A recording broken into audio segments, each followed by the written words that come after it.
Hey y'all, so I'm back again. You know how it is, you know what I do. It's the Angelic Goblin, or Ozia, as some of you may know me as. Um, Today we're getting back into Higurashi When They Cry. I think we're getting pretty close to the end. I don't remember what chapter we're on exactly, but we're getting there. We're getting there. 6 is the halfway point. So whatever part this is, I've lost track at this point. I'm editing them as I'm going. It's all good. Last time, if I am correct, we were planning to get to school early to get a bat as protection. The girls know that we know that they're on some other junk. I don't even know. Some other stuff. They're doing some crazy stuff. Anyway, we know about that. So, let's get into it without further ado, you know? I did it. No need to applaud. I know, I'm so cool. Half tea, half lemonade. Banging. Okay. I'm pretty sure, last time at least, that I did read the tips. Yeah, that was just one. That, oh god, what happened last time? Oh! The girls tried to kill us, right? Okay. Crazy. I know. Sewing needle. Okay.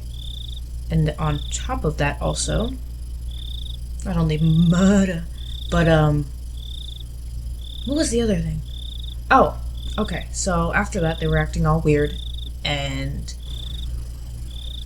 now we're thinking, maybe we should get some protection. I still don't understand why Keiichi, my dear boy, has not reported them for literally trying to kill him with a sewing needle. But you know, I can't judge him. He's just doing his thing. Even if his thing is stupid. Even if he's doing a stupid thing. This was the first time I'd ever woke with such clarity. Let me make sure everything's good. Okay. It was 5:59, just moments before my alarm would go off. I was amazed at the precision of my internal clock. I had made preparations for the next day of school before I went to bed. I changed quickly and descended to the deserted floor below. It appeared that my mom was still asleep.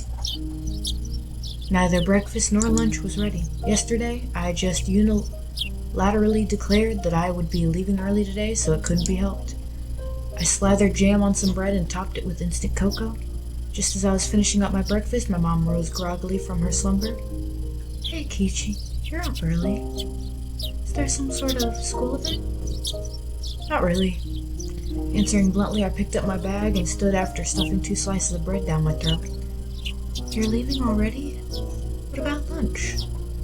If you don't wait a bit, I can't make it.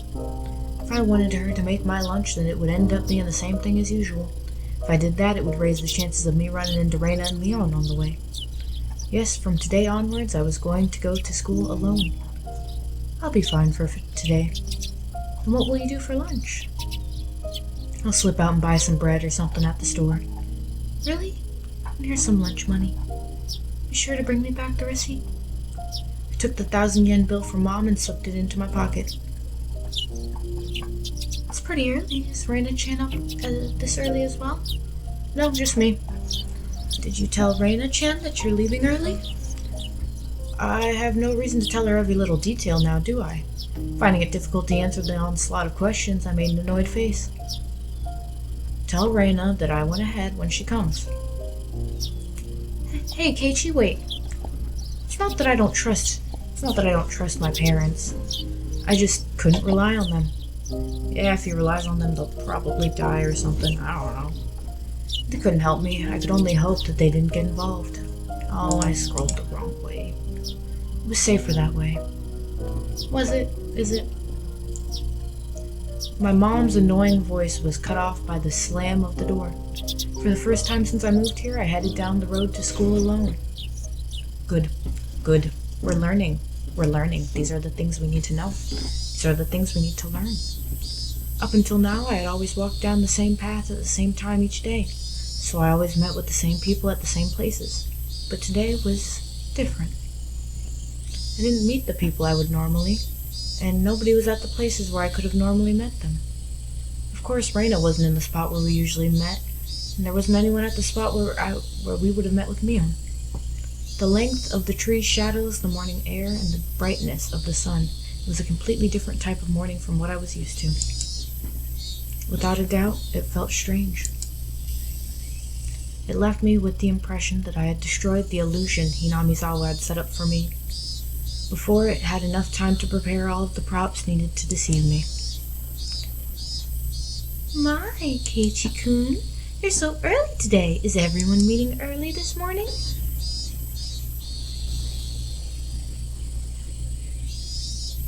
Oh, the person who called out to me was someone we always passed by as they were taking a walk along the edge of the fields. Their name was, I forgot. Of course, this wasn't the spot where we usually passed each other. I wake up early today, so I thought it would be a good change of pace. That's all. Threw out a random excuse.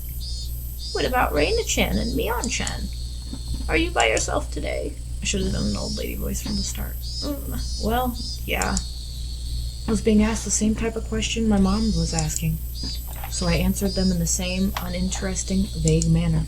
I don't know why I had the mic over my lips. It wasn't funny being asked where Reina was each time I passed by someone. But maybe it was to be expected. It was because for so long we were always together so amicably.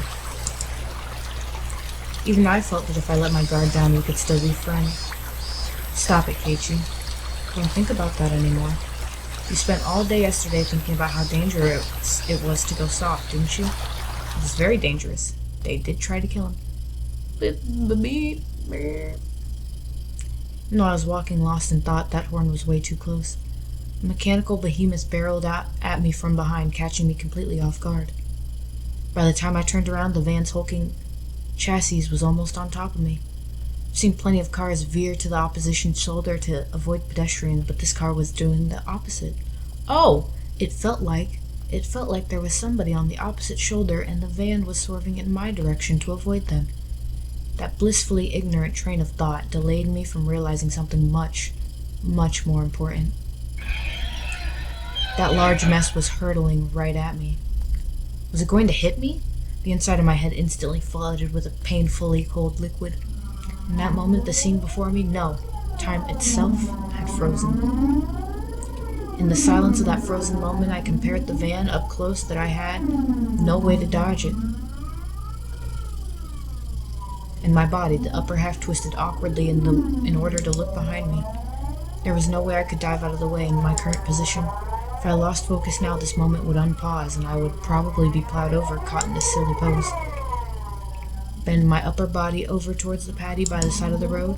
If I bent far enough, I'd get away with just being hit by the side view mirror. As soon as the thought crossed my mind, the temporal stasis was shattered by the deafening sound of the van. The side mirror struck my shoulder, sending me spinning off through the air like a top, locked in my contorted position. They got it. Sent tumbling through the air, I crashed into the muddy paddy by the side of the road. My entire body was soiled and drenched, but the choice I had made in that instant was unmistakably for the best. I was covered in mud, but when the alternative was being hit by a car, it was the closest I could be to being unscathed. Indeed. Rising out from the paddy, I had enough in me to glare over at the stopped van and yell profanities at the driver. Not sure if he was able to see me, but the van sped off suddenly. Wait, damn it! This was what they call a hit and run, wasn't it? Couldn't help but continue yelling out profanities. The disgrace from being covered in mud hurt me more than any physical wounds. I slogged through the muddy paddy and made my way back onto the road. This is a crime, goddammit. Shit, I'll track you down and sue you. If I go looking for a van, I'm sure to find it in this little village. The path I was on had rice paddies on either side, and it had become so narrow that one car could barely fit through. It wasn't a place you could tear full speed down in a car, let alone past pedestrians. Not only was it a narrow road, but the car just now was closer to my side of the road than the other when it went past me. Even as I cursed, I was desperately trying to suppress the dark cloud rolling up within me. A dark cloud. This wasn't just a hit and run. That car just now was trying to run me over, wasn't it? Thinking back, I did feel like there had been a car creeping up on me slowly for a while. That's right. As soon as I'd parted ways with that person taking a walk, I had that feeling the whole time. If it had wanted to pass me, then it had no shortage of chances. Normally I would have felt suspicious and turned around sooner. But I was lost in thought and now was kicking myself for not realizing it was there sooner. And then, when the path became narrow and there was no one in sight, he floored it. If I had hesitated for even a moment, the result would have been no laughing matter. As the adrenaline rush from nearly being run over subsided and the realization of just how terrifying the preceding events were sunk in, there was no doubt about it. That van was intentionally trying to hit me. A cold, vicious sweat seeped from my scalp and slid down my back before dribbling off. Whoa. Whoa. I struggled to avoid falling into a panic. There was still the possibility that this was really just an accident. Calm down, Keiichi. But also, don't be so naive, Keiichi. Being that lax will get you killed next time. You need to always be on your toes. Don't give them any openings. If my enemy was really out to kill me, then next time they would use a more reliable method. That's what he said last time, and guess what? They got a more reliable method. Almost. They almost had him. If that time came and I was acting like I was now, I, being covered in mud, was the price I had to pay for my own naivete. Covered in mud, but without injury. Not even a sprain. I guess this is what you would call a silver lining. Oh, the silver lining. Whoops. I began walking again, this time cautiously. It wouldn't even show a hint of carelessness. I had suspected only Reina and the others up until now. No, it was because I had suspected them that I had to believe that there were no other enemies. Oishi-san had said so, didn't he?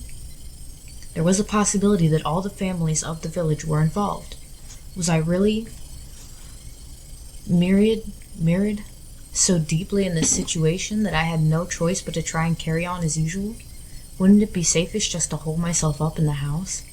But the moment I abandoned my regular routine, everyone around me would abandon theirs as well. This was just too horrifying of a thought. That's the scary part. I recalled the tales Oishi-san told me of when Hinamizawa was called Onigafuchi. A frightening tale of an entire village of demons hunting their prey, surrounding them and eating them alive. One must not interfere with the demons. One must pretend not to see it. Crazy. The enemy were numerous, all the village families, all of them, every single one of them. Bahaha. The villagers, with their unwavering faith in the curse, would do nothing to help me.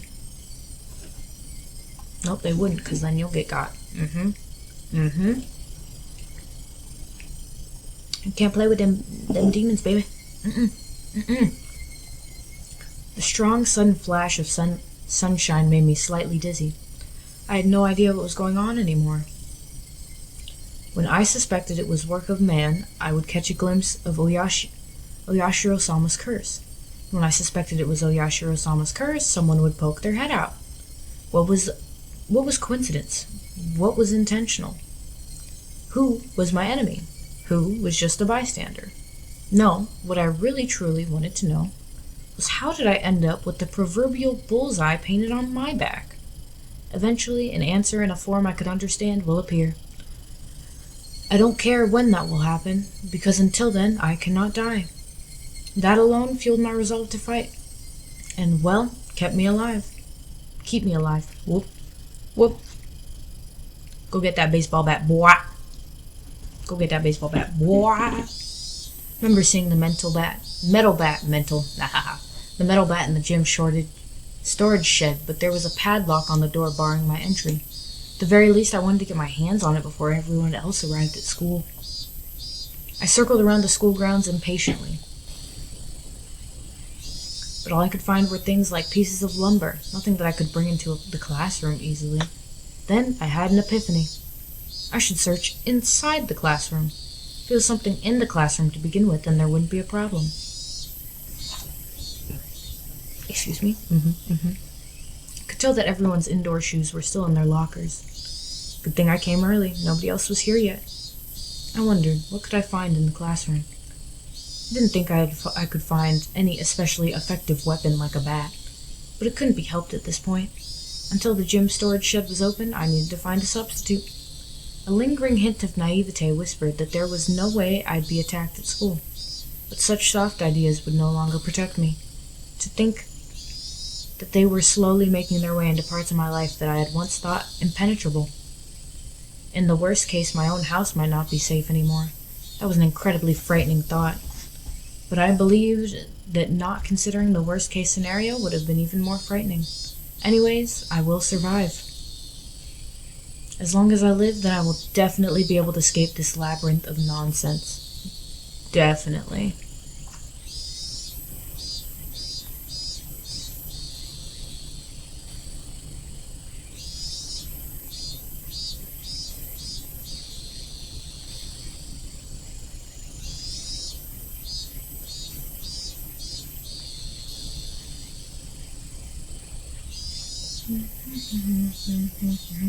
Hold on. Hold on. Hold on. Hold on. Hold on.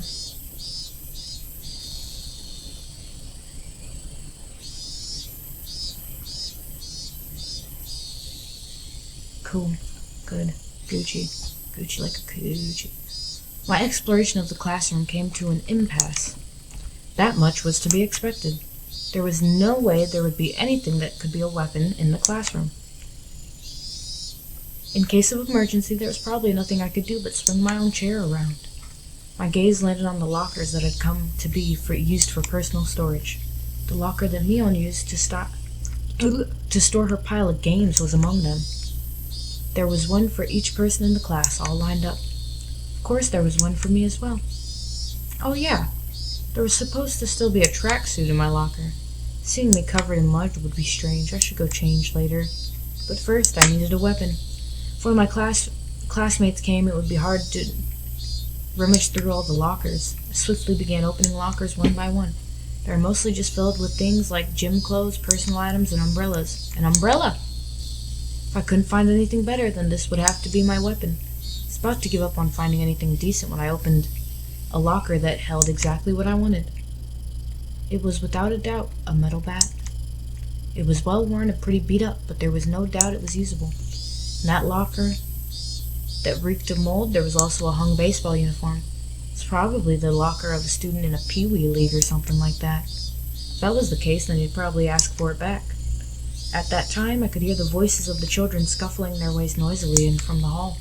Amongst them, I could make out Rika-chan and Satoko. Satoko! Good morning. My, you're quite early this morning, Keiichi-san. I hate this little shit. Nonchalantly hid the bat I was holding behind my back. What's with your outfit? You're covered in mud. Yeah, I had a little accident. I'm going to change now, so cut me some slack.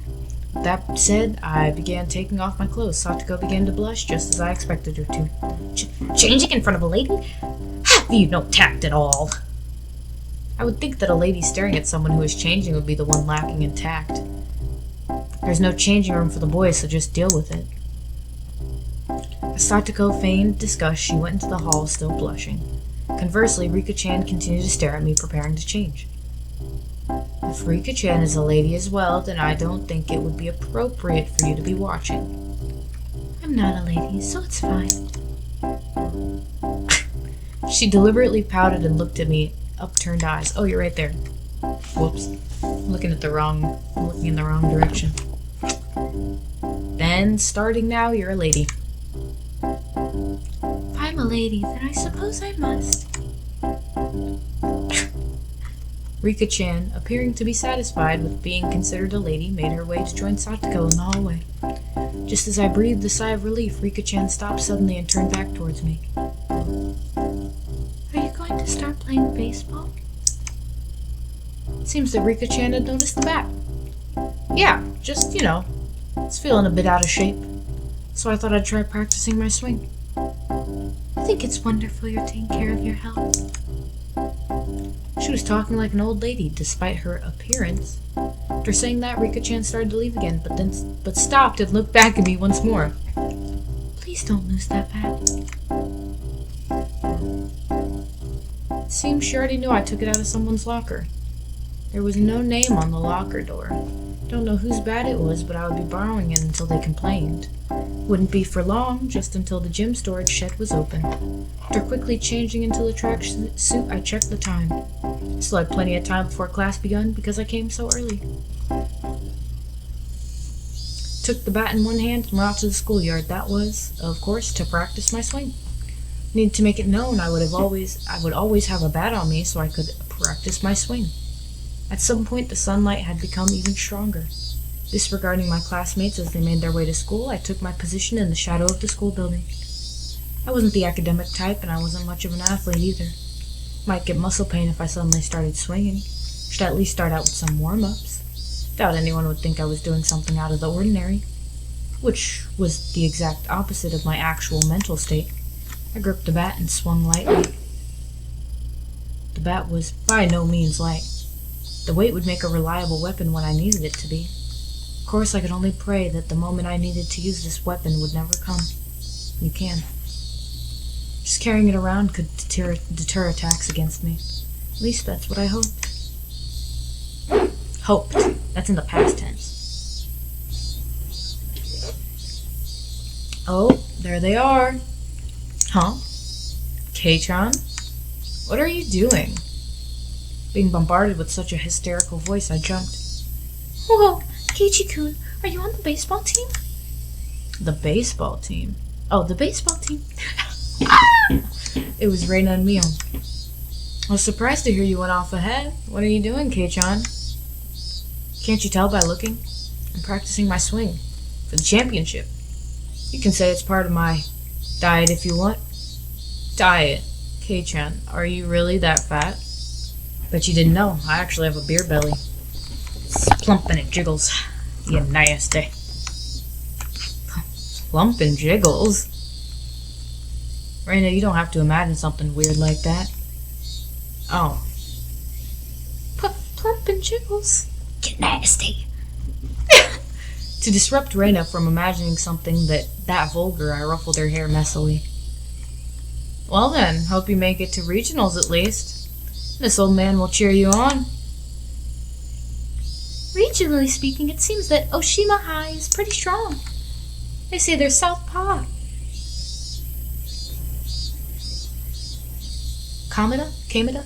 Kameda-kun is amazing. Good luck. Seems they've made me out as some kind of local prodigy, but oh well. If I really did make it to championships, it would be a cinch. After all, I'd be the pitcher and the catcher. Pitch the ball, run past that ball, and I just threw and change over to being a catcher in a burst of super incredible explosive speed. I laughed dryly at the ludicrous image. Coming back to my senses, I smashed the bat on the ground. Damn it! What am I laughing at? Oh. Pounded the ground over and over. With each impact, the reverberation traveling through the bat stung my hands. If they make me smile like that, Don't allow anyone close to me. Don't trust anyone. No matter how many times I tell myself that. If they made me smile like that, I already knew quite well that there were demons dwelling in my smiling friends. They got all the demons. All of the demons. Hold on. I wonder which... Hold up. Microphone.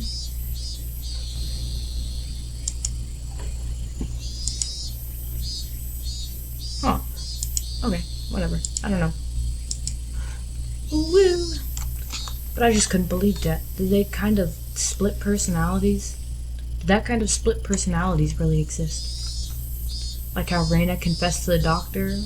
Were they simply being possessed by Oyashiro-sama? It's possible. It's possible. In other words, I got here my eye. In other words, did a supernatural being like Oyashiro-sama really exist, and was it possessing everyone to try and kill me? Yeah, that would be wonderful. If only everyone were actually my friends all along, and everything was all just Oyashiro-sama's fault. Crazy.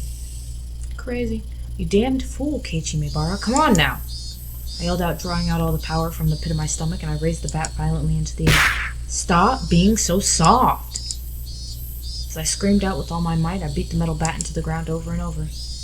With every impact, my weakness was being beaten down. Smash. Forget. Smash. Don't be soft. Smash. Know your enemy. Smash. Like hell I'd let them kill me. My shoulders heaving up and down from my ragged breathing, I heard the first bell ring just as I calmed down. Boyo is losing it. He is actively losing it. Weird. Okay. I gasped with the sudden realization. What'd you realize, buddy? Oh. That was the final bell. As I felt all the tension drain from me, I let out a deep breath. My mind was a muddled state for much of the entire day. I didn't feel like I was awake, but I didn't feel like I was asleep either. Couldn't say it felt especially comfortable, but I felt a kind of relief that the sanctity of the school part of my daily life had yet to be violated. How long would I have to keep on living like this? I could only grit my teeth and bear with it as this living hell slowly gnawed away at me. Keiichi-kun, come on! It's clip time! Clip time! The sound of Reina's voice brought me back to my senses. Come on, Kei-chan, stop spacing out! Bring your desk! Everyone was moving their desks together as usual. Wild. That's right, it was happy fun club time, but I had no intention of taking part. I haphazardly stuffed the contents of my desk into my bag as I prepared to go home. It was a weak-handed gesture to avoid having to actually say, I'll be going home now. What's this, Kei-chan? You planning on going home right away again? Mion sounded quite disappointed. I'm just not in the mood. Could you just let me be for a while? The tone of the words that I spilled from my mouth matched Mion's disapproving glare. Felt like the air in the room had dried out. Satoko looked like she was about to say something, but perhaps dissuaded by the mood, she swallowed her words and stayed silent. Nobody said a thing. I took that to mean that I could leave if I wanted, but the collective gaze of the four of them, like the tiny pins used to mount an insect in the display, held me in place. Reina was the one who cut through the heavy mood. Keiichi-kun, you just didn't like playing with girls, I guess, she said in such a melancholic tone that it sent a wave of pain racing through my heart.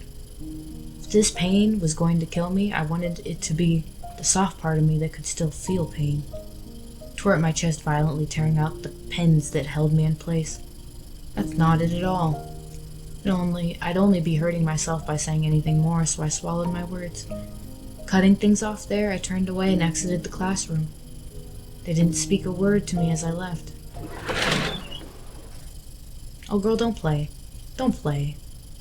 Don't treat my boy like he's the problem. Y'all the problem. Don't treat my boy like he's the problem. He ain't the problem. He ain't do nothing. He ain't do nothing but live his life. Y'all are the ones out here being crazies, you know? You can't be mad at my boy for just living his life, you know? That's wild. It was a long, dull trip back home, but I didn't lose focus. I firmly squeezed the grip of the bat, which was already soggy from sweat. Realizing that, I wiped it down with my sleeve. If something were to happen, I wouldn't want it to be slippery. Since this morning, I'd become especially sensitive to the presence of cars. Even while walking, my ears pricked up and sought out threatening sounds and presences that could be closing in, and that was why I could hear it. Without a doubt, there were footsteps. Those footsteps had matched up perfectly with mine for a while now. From what I could sense, it was just one person. But I had no intention of being careless. Did they intend to follow me like that car this morning until we were in a good location to assault me? Then it wasn't a good idea to keep walking like this. Stopped walking and looked back. The wooded path crowded with trees responded with silence as if there was nobody there to begin with. But I wouldn't be fooled. I was certain footsteps were following me. And just as I stopped, the footsteps stopped as well. Meaning, the person following me wanted to keep their distance. That was, without question, proof that I was their target. I held my breath, waiting for that presence to panic and start moving again. The trees rustled with the sound of the wind. The Higurashi also joined in the dissonant chorus, trying to throw my focus into disarray. Had 5 minutes passed? Or had I been like this for a whole 30 minutes? It was so hard to breathe that I might have suffocated. It seemed I would be the first one to panic. Without a doubt, he was lurking in the shade of that tree with bated breath. Then I'd make the first move. I fixed my grip on the bat. I raised it up to my shoulder to be ready to swing it at any time. "Hey! I know you're there!" With all my might, I screamed at whoever was hiding in the shade of the trees. But the presence in the shade didn't budge. Until the moment I found them, they had no intention of revealing themselves. "I already know! I know you're there!" I screamed out angrily at them. But even still, they didn't move at all. Then I'll go over there myself. I feel like that's not a good idea. Whatever. Do it. With all due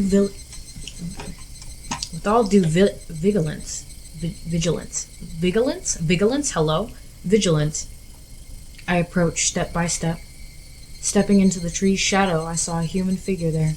That figure was curled up like a small animal. Oh my god. Oh my god. Raina.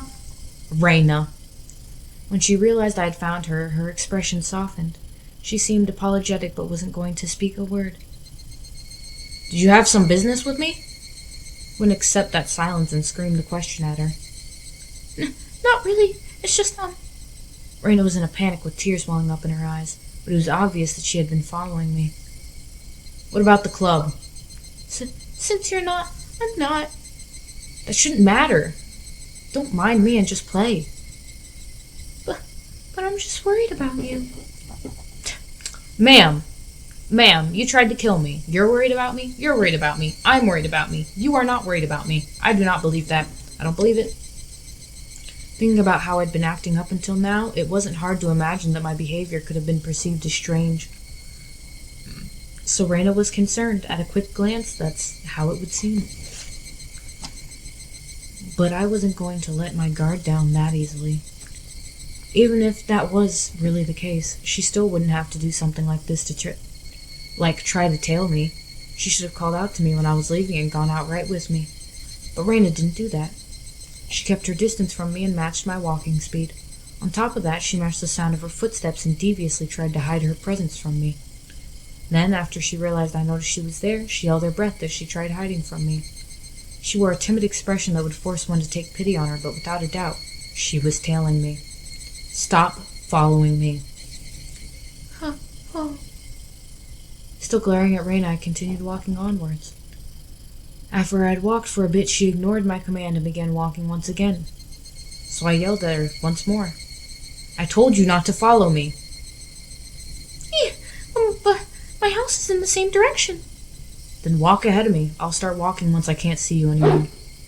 Moved out of the way and waved my bat violently to urge her forward. "I'd like to go home together with you." Making a pitiful expression, she meekly squeaked out the words in a voice that she knew would cut into my heart. That agitated me to no end. I knew it was a lie.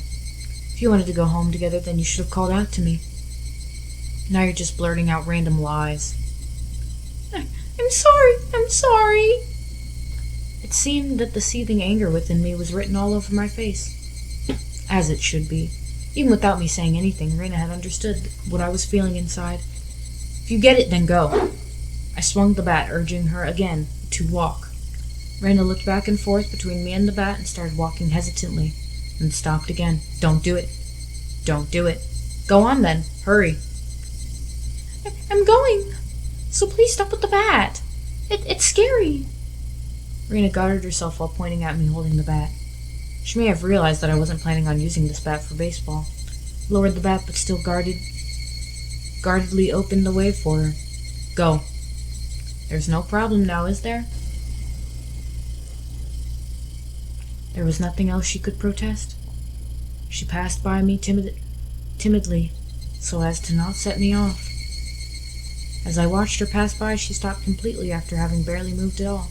Hey, don't stop! Then a powerful gust blew past us, barraging my face with dust.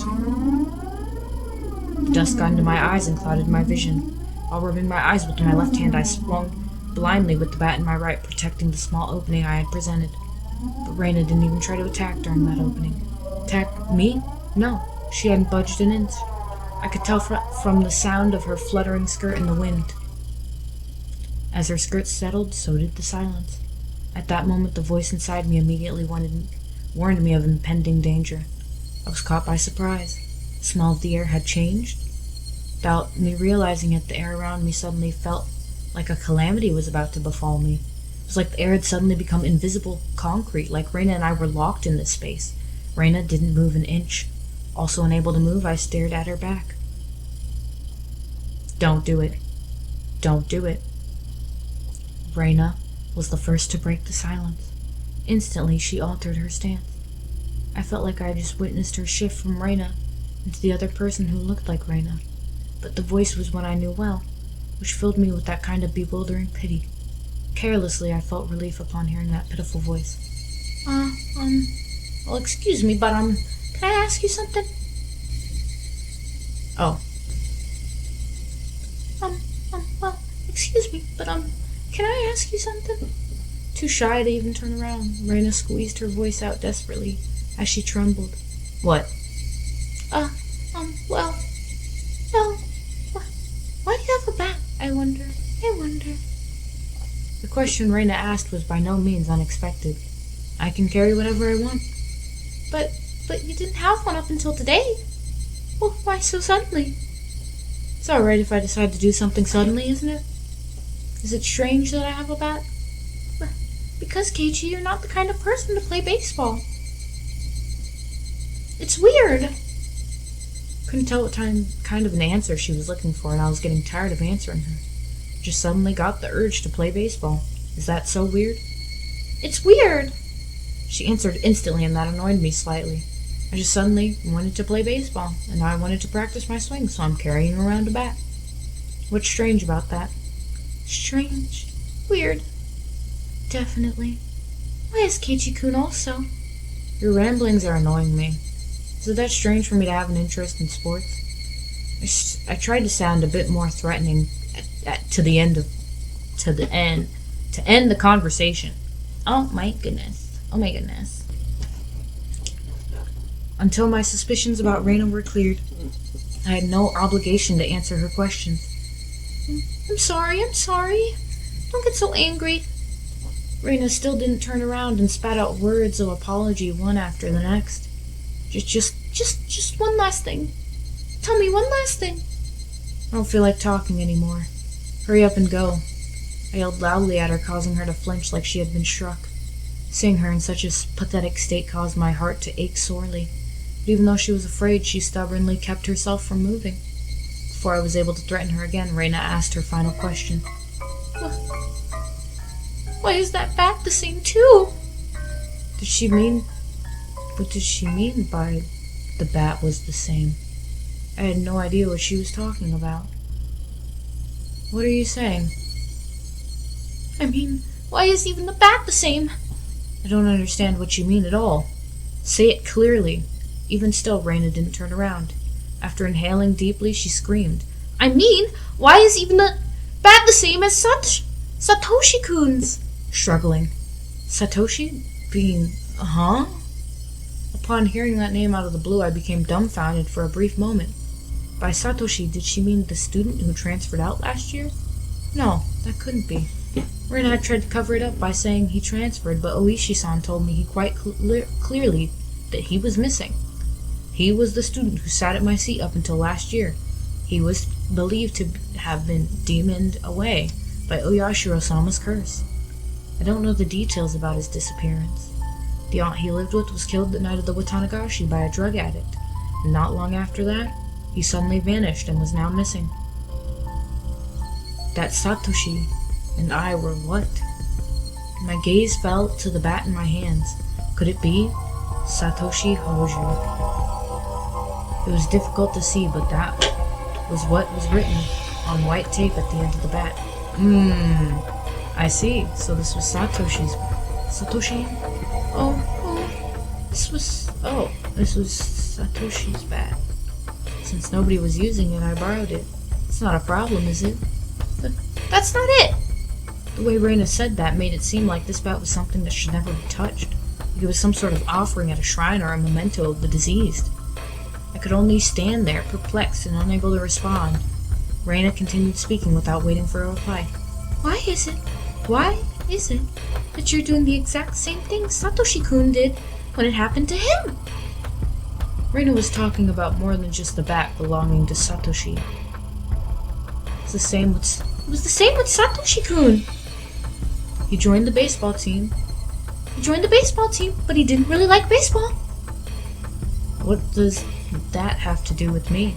Satoshi-kun also suddenly started walking around with the bat one day. He joined the team, but he wasn't the type to play sports. What about it? I closed my mouth before I could say that out loud. Listen carefully, Keiichi. Reina is trying to tell us something important. Satoshi-kun also one day came to school all by himself all of a sudden, just like Keiichi-kun. Then one day he suddenly started practicing his swing, just like Keiichi-kun. Then one day he suddenly began carrying the bat around with him, just like Keiichi-kun. Then one day he suddenly what? He died? You killed him? Reina had to swallow her words. Reina's sudden silence brought a hush back to the surrounding area. It was then that I could finally digest the content of the entire conversation. She was saying my chain of actions was exactly the same as Satoshi's. What was the meaning of this? Up until just now, I'd forgotten all about Satoshi. Satoshi? I had never paid much thought to him in the first place. Not only that, but I didn't even know anything of what he'd done. My actions today should have been my own creation after all the planning I had done, but they had been the exact same as Satoshi's? That's wild. Then Satoshi's, no, more importantly, if both Satoshi and I reacted the same way, then there was a really good possibility that what happened after would be the same. Reina, that day, what happened to Satoshi? Reina knew. She knew what became of Satoshi. No, forget about what happened to the guy in the past. Reina knew it was going to happen to me. Answer me, Reina. Satoshi, what happened to him? With that, I grabbed Reina's shoulder violently and forcibly turned her around to face me. Oh, don't do that. Don't do that. Don't do that. As I faced her, I felt a jolt travel through my entire body. I told you. Hold on. Let me get a drink up. I told you, Keiichi-kun. It was that person that I didn't know. At least it definitely wasn't Reina Ryugu I'd been talking to up until now. The voice just now didn't have a trace of the trembling or emotion that it had before. The amount of regret I felt for turning her around so carelessly was unsurpassed. That gaze that pierced like a cold needle, the smile on her face that invoked an image of having been carved out by a knife. Chills went down my spine, my mind froze under the layer of rime. Both of Reina's eyes pierced through mine, leaving me unable to look away. As if, too, reminded me of the fear from that time before. Reina brought her face close to mine, so close that I could feel her breath. Her face had filled my entire field of vision. Then, her sharply shaped lips grew even sharper. Like the curve of a crescent moon, she grinned. I told you, Keiichi-kun. After a short pause, Reina repeated the same words again. Satoshi-kun, you see, he transferred out. Transferred meaning what? What Reina meant must have been some new definition of transfer that I was previously not aware of. Seems like it. My throat and lips dried up, and I couldn't even acknowledge what I had just heard. All I could do was swallow down my own saliva. It would seem that Reina saw that as a nod. Oh, hold on. My hair's all stupid. She pulled her gaze back and spryly stepped back 2-3 paces. As she did, my legs gave out and I fell to my knees pathetically. Reina and me on my knees underneath her. A motionless smile. That had to be a very odd sight indeed. Seeing me in that pathetic state, she neither scoffed at me nor held out her hand, but I could neither stand nor escape with her gaze shooting through my eyes. There was undoubtedly a metal bat in my hand, but right now it was useless to me. It was like a fly caught in her web. Heavy sweat beaded all over my body. I could feel it dripping from my skin. But you won't, will you, Keiichi-kun? Reina finally released me from that cage of time after what felt like an eternity. But her question was missing something important and was incredibly vague. Once again, I swallowed hard, urging her on. Do what? What did she not want me to do? Transfer. Oh no. Oh, ma'am, no. I feel like you do want me to, transfer. I really do. In my heart of hearts, I feel like she wants me to transfer, right? There's no way. There's no way she just said them words to me. That was crazy. Transfer? Satoshi and I had what? Oh, I scrolled the wrong way. All my well-planned actions throughout the day turned out to have been nothing more than a reenactment of what Satoshi had done? Satoshi. Had he really been in the same situation as I was in now? The friends he had gotten along with, had changed suddenly, and for no reason, at least none that I had noticed, planned to kill him?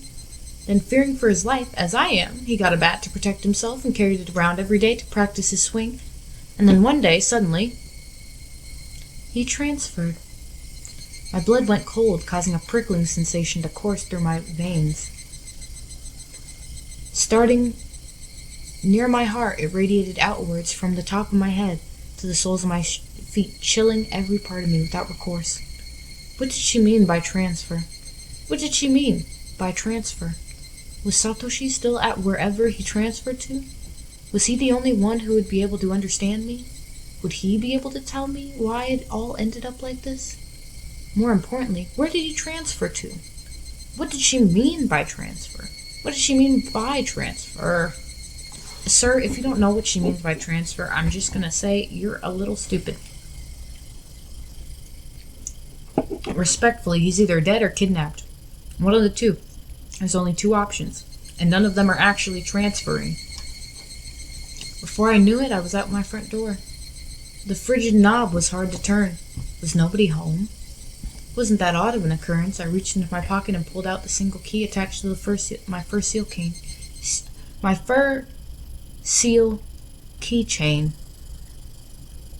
I stepped into the entryway just as I was about to take off my shoes. A chill ran down my spine.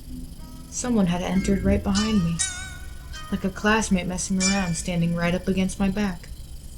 You're kidding, right? It had to be my imagination.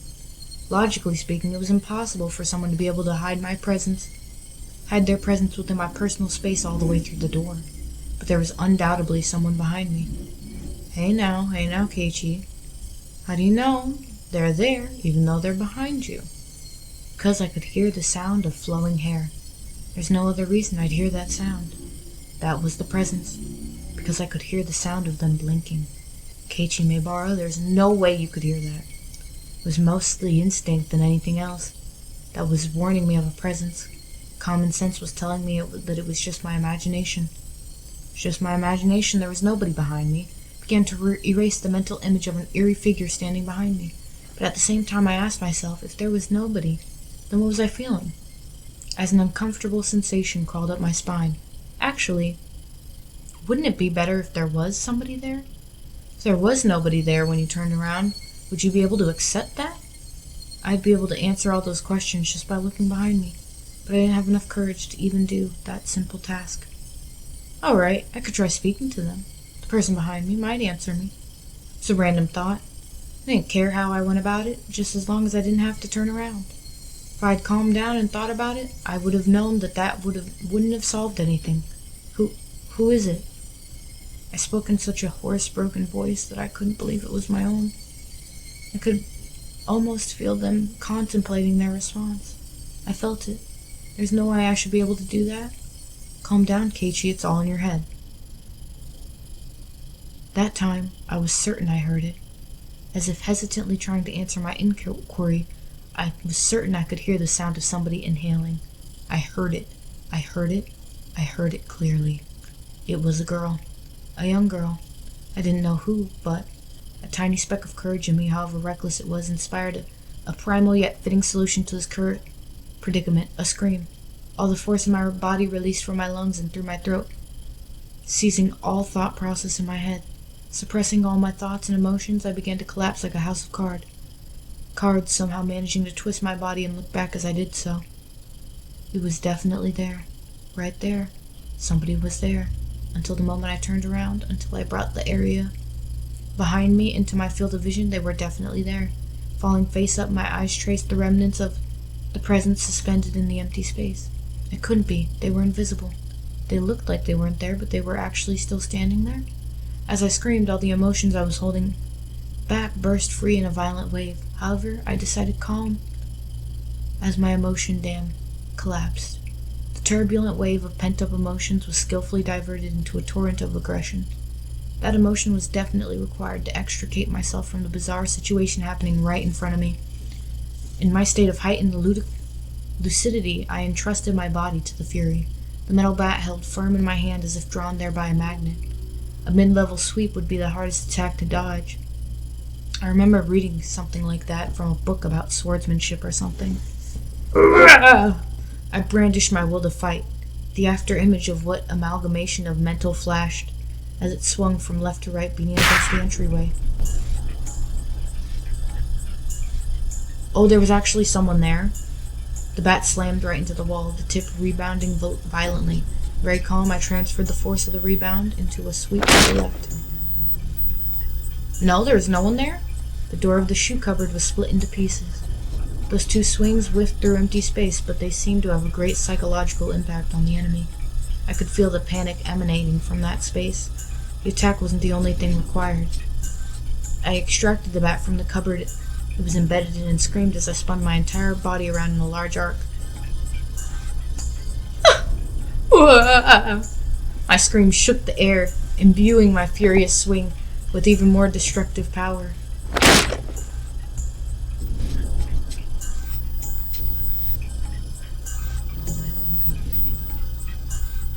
Without mercy or restraint, my violent strike, with certainly fatal force behind it, shattered the top of the cupboard. None of my attacks struck the enemy, but my ferocity had certainly seemed to impact them. Breathing heavily, my entire body soaked in sweat, the invisible enemy there, but not there, dispersed. When I was certain that the enemy had retreated, I locked the front door and latched the chain. No way had it only feigned retreat, and was now inside my house. Once again, I channeled my aggression and searched the house for the presence. This is weird, but it was gone. I had succeeded in fending it off. At that moment, the tension drained from my body, and I let out a deep sigh of relief. All of the emotions I'd been holding back chaotically merged together and began to flood out, a hodgepodge of fear, accomplishment. I think I need to breathe more. I think I'm reading too fast and not breathing enough. A hodgepodge of fear, accomplishment, and disbelief all mixed together and began to flow through my body. Unable to deal with each individual feeling, I beat them all back with the strongest exhaustion. Even in this moment, I remained composed. After checking that all the doors throughout the house were locked, I went upstairs on the second floor and closed the curtains. I straightened my back and tilted my head back a little. After clearing my mind of all the idle thoughts, I managed to calm down even more. What was that at the front door? There was definitely something there. Thinking about it, maybe it was just an apparition I dreamt up in my confused state, but I really didn't think that was the case. Calm down, Keiichi Maebara. Compose yourself. No matter how calmly I thought about it, what just happened wasn't a figment of my imagination. It was obviously a supernatural phenomenon. And without a doubt, something was behind me. Wasn't some sort of illusion I saw amidst my confusion and disorientation? Proof? I had just one piece. When I asked, "Who is it?" they inhaled as if they were about to answer. That sound had clearly reached my ears. The situation I was in right now was still unclear. Either I'd been possessed by the supernatural phenomenon known as Oyashiro-sama's curse. Wrong way, I scrolled the wrong way. Or this was a ruse by the villagers who believed in it and were imitating it. I'm not tired, you're tired. Either way, their motives were unclear. The roundabout way it had been done was also still a mystery. If it was perpetuated by humans, that would mean admitting that it was Reina and the rest of them doing it, but it would be solvable.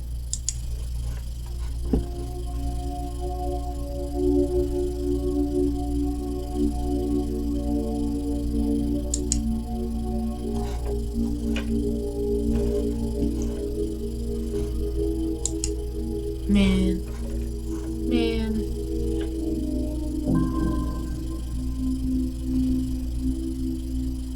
TikTok live. Why you gotta do me like that, huh?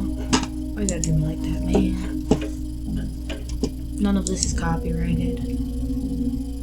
It's all fair use. I posted on YouTube. They copyright. They comb through and look for copyright stuff. So I wonder why.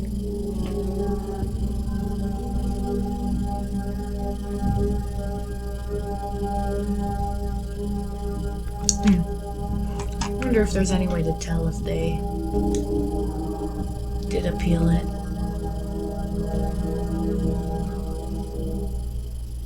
I also hope that they're not just flagging it because it's called Higurashi when they cry, like the show.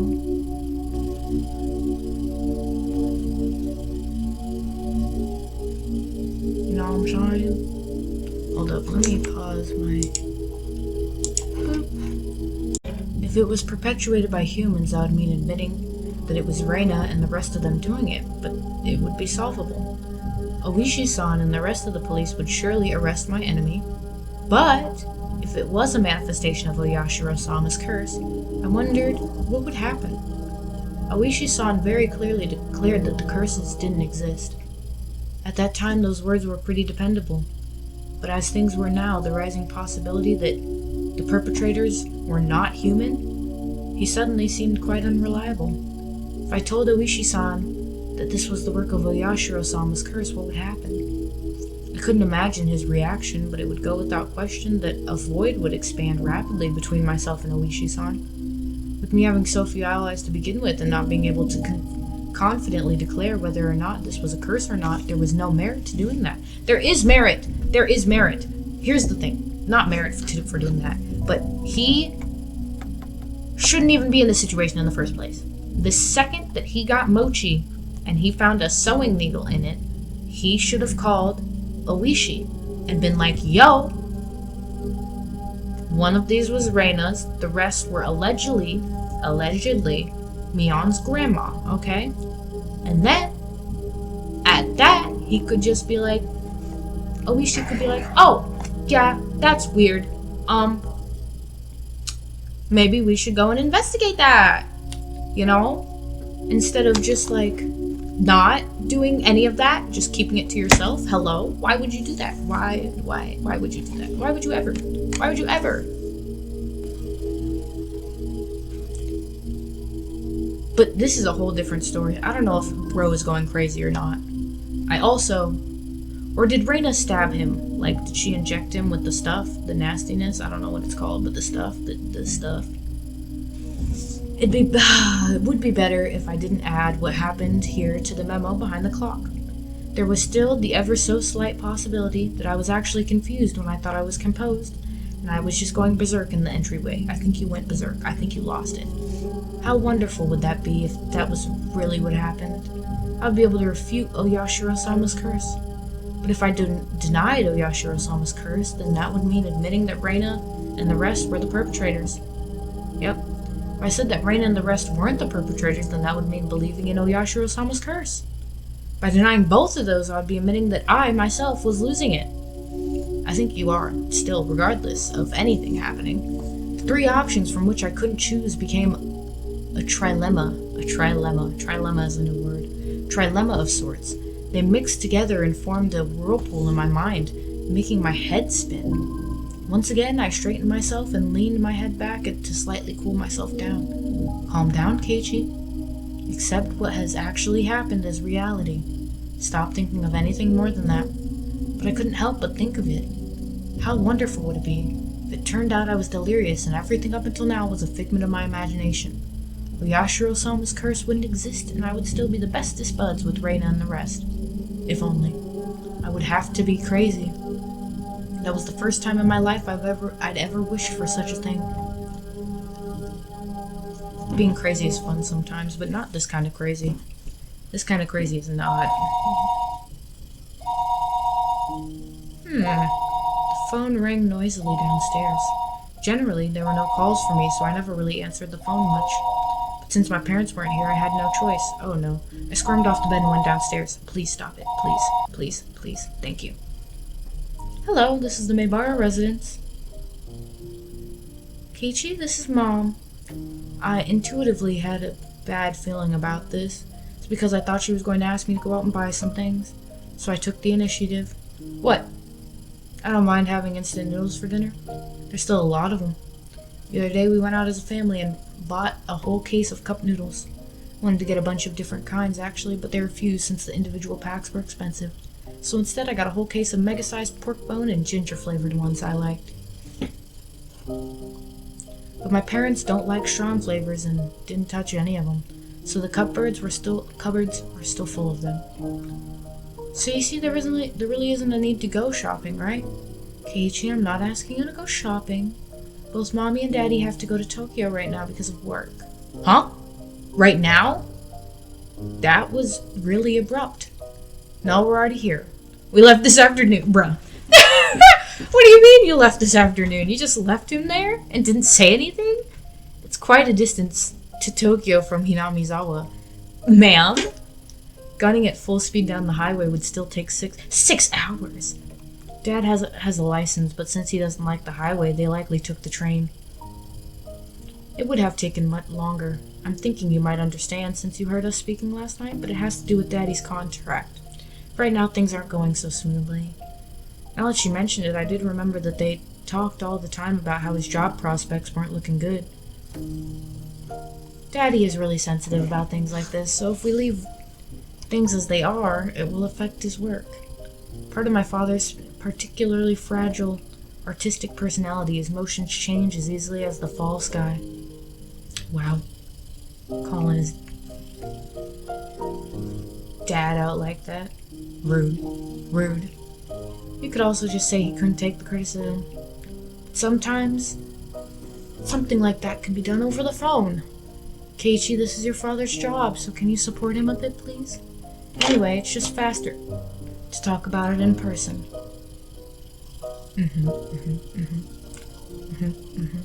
So there wouldn't be any misunderstandings. As their son, there was nothing more I could say once they started talking about work. So we'll be back tomorrow night. Keiichi, will you be fine on your own? It's not like I'll die or anything. Keiichi, you shouldn't speak so lightly of dying. If there's something troubling you, just talk to us. I believe Mommy will be able to help out. Mommy. Yesterday I did bring up if I died rather abruptly, so I suppose they were a little worried. Understandably so. But really, I was more depressed by the fact that nothing would be solved by telling them. Absolutely nothing. Nothing at all. But I didn't plan on dying. At least, not while I still knew nothing. I would never allow it. I won't die. I won't. I'll survive even if I have to gnaw my leg off. Yeah. See you then. Tomorrow morning, make sure to wake up and eat your breakfast. And don't forget to take a bath and brush your teeth. Yeah, see ya. The call ended like that. Sometimes my parents went off to Tokyo for business meetings, but Tokyo was far away. They normally did things by phone. The times they did go were normally planned out in advance. It never happened this suddenly. Couldn't say that those circumstances didn't feel strange, or rather unnatural. Anyway, I only need to recognize the reality of the situation. That tonight I was the only one in the house. That when my parents came back from work, I'd be gone, missing, vanished. Looking back on the series of events of the previous 5 years involving Oyashiro-sama's curse, it wouldn't seem that strange at all. Come to think of it, it was getting pretty late. I didn't think it was good that the only light on in the whole house was from my room on the second floor. It's the same as broadcasting to my enemy that my parents were gone and this was their chance. First, I ran to the living room, flicked on the lights, and turned on the TV to a reassuring volume. Next was the study. I turned on the lights and some music. With this, from the outside, it would look like my parents were here. Once again, I went through the house, checking to see if there was anything left unlocked. When I saw the veranda and the laundry still hanging out there, I went pale. That would have made it too obvious. I needed to take it down. I snatched down the laundry haphazardly and erased all traces that my mother wasn't there. It should be fine now. Ah, the garage! They hadn't gone all the way to Tokyo by car, but they had gone up to Okinomiya Station. The garage was empty, wide open, and in plain sight. That was not good. This was not good. I panicked and rushed out the back to close the normally open garage door. It should be fine now. I need to get to paper. Mom always gets the paper. Since they left in the afternoon, the evening paper was still out there. Oh, no. My premonition was correct. I pulled out everything from the mailbox and dropped it in the entryway. With this, for sure this time, it should be fine. Come to think of it, leaving the cupboard busted like that for my little freak-out was kind of bad. I'll just say I tripped and fell and the bat I was holding smashed into it. Even so, just leaving it in its current state wasn't good. I should clean it up a little before Mom got back and scolded me. Oh, hell no. Oh, hell no. I remembered that there was a broom and dustpan in the closet, and I was going to go get them. The phone rang once again. Hello, this is the Maebara residence. Oh, is this Keiichi-kun? Is your mother around? She isn't here at the moment. You idiot, Keiichi Maebara. Don't reveal that your parents are gone. You can't follow up still. Calm down and take care of it. I think she'll be back soon. That wasn't a good response either. Now they might say they'll call again or tell her to call them when she comes back. Then that's fine. It wasn't anything important. And then sorry for the bother. The scenario I feared didn't play out, eliciting a sigh of relief. That call was fortunate in more ways than one. I'd have to deal with more telephone calls coming in from my parents tonight. I was somehow able to deal with the phone call just now, but I couldn't continue to rely on such poor improvisation.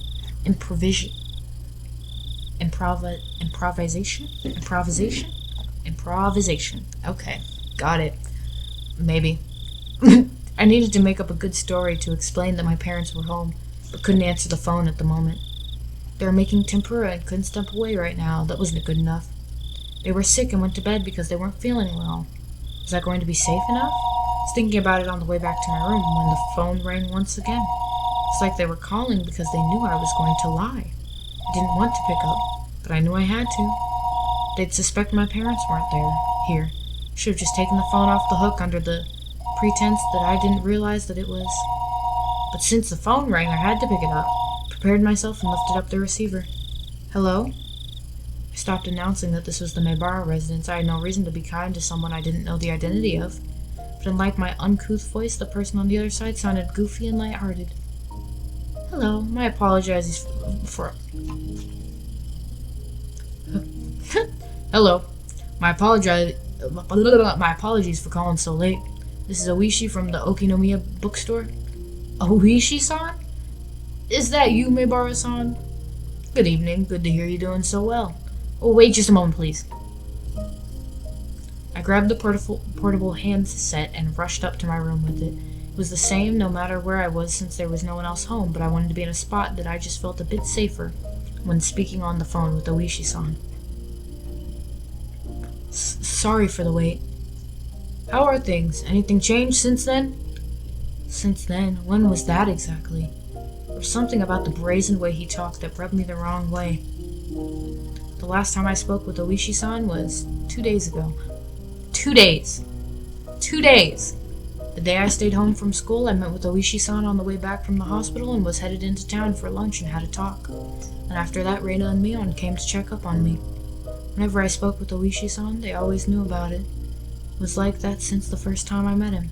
Today's phone call may well be found out by them as well. Hello? Can you hear me, Maebara-san? Huh? Ah, sorry. What did you say? I asked if anything's changed since last time.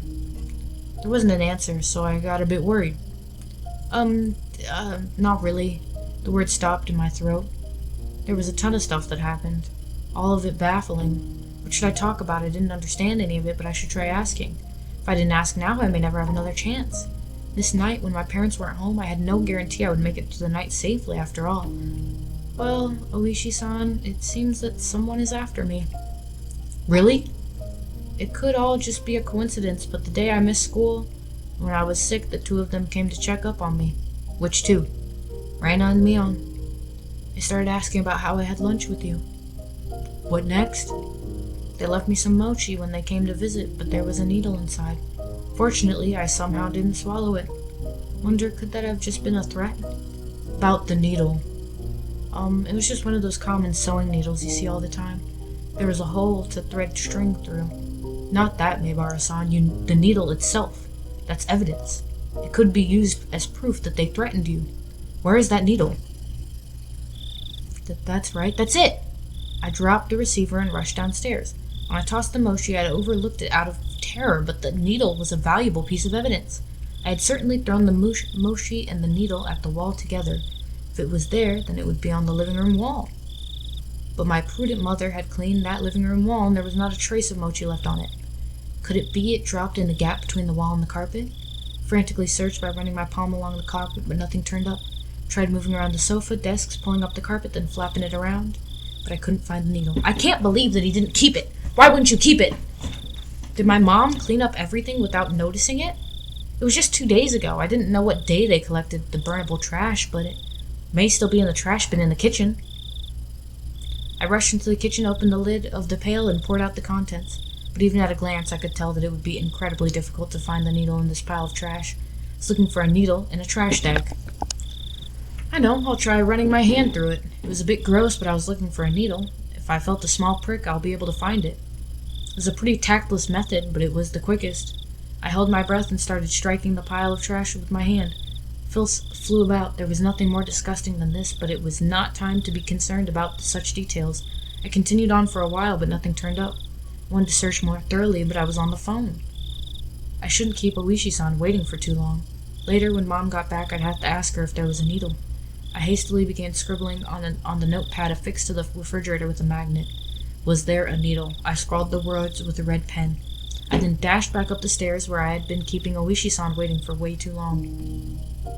This crazy boy. Hello? How did it go? Couldn't find it. I was really overwhelmed back then, and I see. It would be great if you could find it. Keep it safe. That's right, the needle wasn't the only incident. I had to tell him about this morning with the hit and run. Also, Oishi-san, that isn't all. Actually, this morning, that van was definitely aiming for me. I could say that without question due to the circumstances at the time. Do you see the license plate? I can search for it from here. Damn! I just flipped out yelling at him back then, but I didn't look at the plate. What failures on my part with the needle and the plate number. I was so focused on just protecting myself that I let some of the most important details slip out of my grasp. Punched my pillow, annoyed at how worthless I was. Bro, you're not worthless. I'm sorry, I don't know much more than that it was a white van. Nothing to fret about, Maebara-san. Anyone would be shaken up after being hit. I guess all of this really isn't a coincidence, is it? Oishi-san started to hem and haw on the other end. I could imagine him folding his arms. Also, Reina is acting strange. How so? What Reina said on the way home today, asking why I was so much like Satoshi-kun. Now I could say it with confidence, that Reina knew what happened to Satoshi. She knew that there was more to it than just him simply disappearing. Reina knows. That she does, my boy. That she does. She knows something regarding what happened to Satoshi, the kid who was demoned away last year. What would that be exactly? Reina said I was the same as Satoshi. She said something to the effects that the way things are going, I'll end up with the same fate as Satoshi. Fate, you say? Exactly what kind of fate did she say would befall you? Transferring out, she said. Transferring out? Reina said Satoshi transferred out. So given how things are going with me, I'll transfer out too. Oishi-san let out a stern sigh and then grumbled loudly. Maibara-san, that was probably some sort of threat. Or maybe some type of warning. I thought so too. At that point I started to think.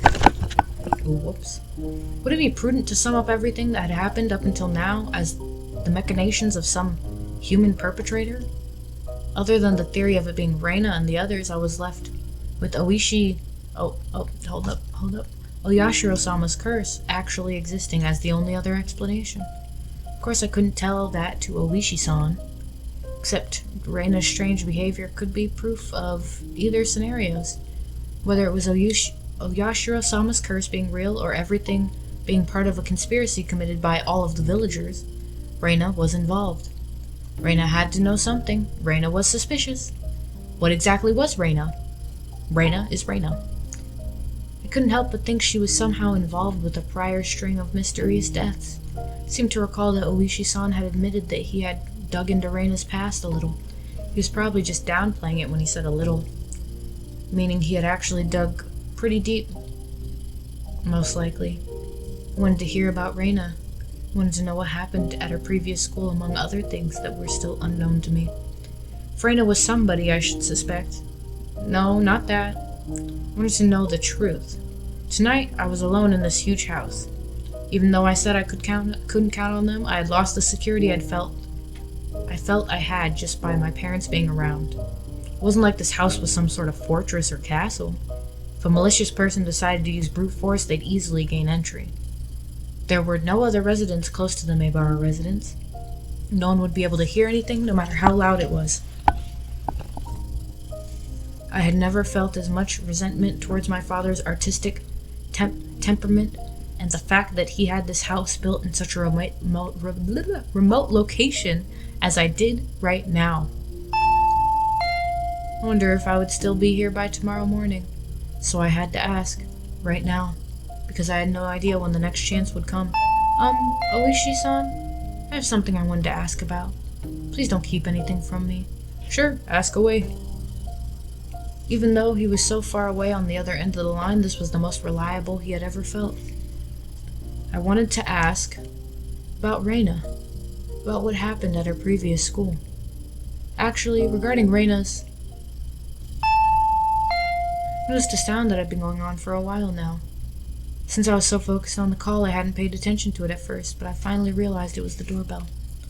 The time was 7 o'clock. It was past the time the postman would be making a delivery and past any sensible time for a neighbor to be visiting. I considered just acting like nobody was home, but that wouldn't be good. That would ruin all the work I put into making it look like my parents were home. I needed to answer the door.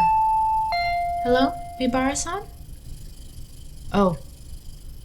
I just assumed it was the person at the door. Hello, Maibara-san? Oh, sorry, someone seems to be at the door. Going to go see who it is. A guest, I see, my apologies. Should we end this phone call now? That would be a problem. No, I'll be back in a second. Do you mind if I just leave the phone on? It's fine, I don't mind. Dropped the handset on my bed and dashed down to the door.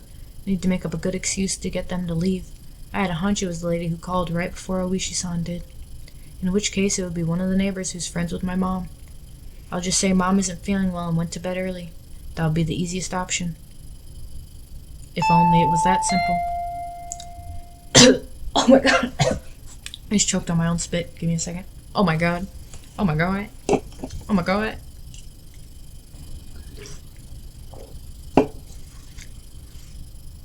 It'd be hard for her to ask me to wake up my mom if she's not feeling well.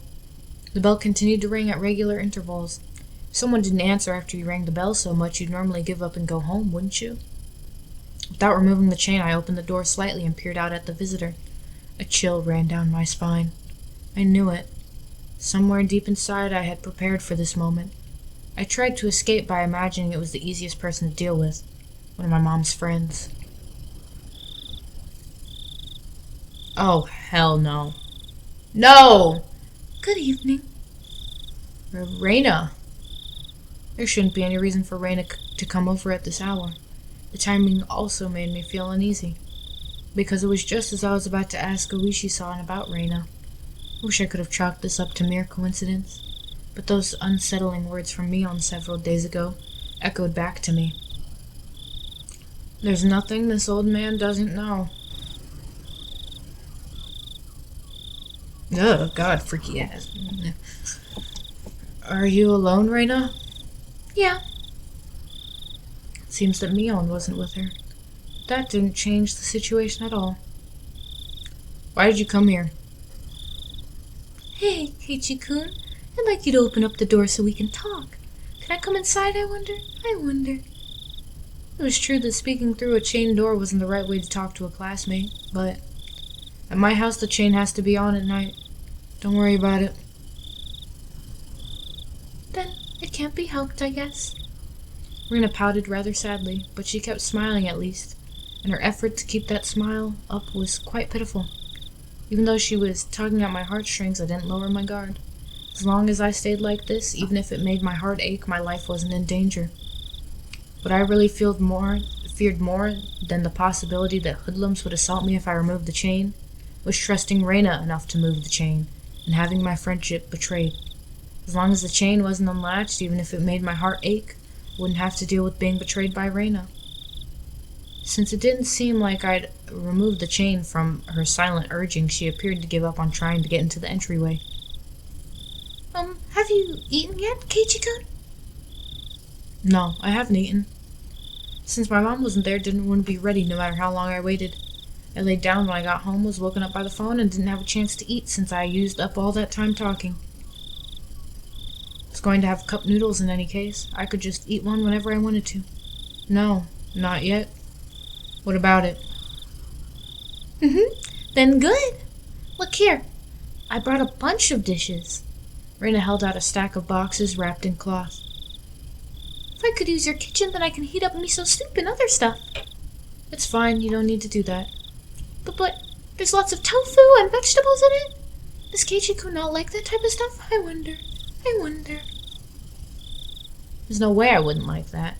I love miso soup with lots of ingredients. With radish, carrots, burdock root, and potatoes, dense and fibrous root vegetables. Yeah, that miso soup looks incredible. I also bought rice, so if you microwave it, you can eat it really quickly. Without a doubt, rice needs miso soup. Stuffing rice down your gullet, sipping miso soup in between ravenous bites. Oh yes, how wonderful it is to be born Japanese. You ain't wrong. Also, I made some more pickles. I made sansai pickles this time. Before I had moved here to Hinamizawa, I scoffed at the mountain vegetables called sansai. But I was captivated by their charm the first time I tried them. Such a deep, yet light flavor. The vegetables were from the supermarket. The vegetables from the supermarket were tasteless and bland compared to these. If you had to describe them, then they were the vegetables for the unionated.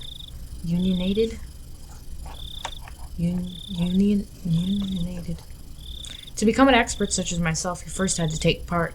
You had to partake of sansai. It was common knowledge around here that the Ryugu family's traditional pickles were wonderfully delicious. They're great. No matter what kind of pickles they were, they'd go so well with that fluffy white rice. And also. But wait, there's more. So delicious, it just seems so delicious. Farewell to my unhealthy self who said he'd make do with cup noodle. Raina appeared to be in good spirits and she was offering such a delicious-sounding dinner. The stress evaporated from my gut and hunger reared its ferocious head. At the same time, my wariness of Raina suddenly dwindled. Raina did say she was alone. It shouldn't be a problem letting her inside, although the possibility that it was laced with poison still hadn't been ruled out. At that moment, a cold chill ran down my spine once again. I couldn't understand why such a sensation had occurred just then, but the voice inside me was sounding the alarm. Yeah, no, she's no bueno, bro.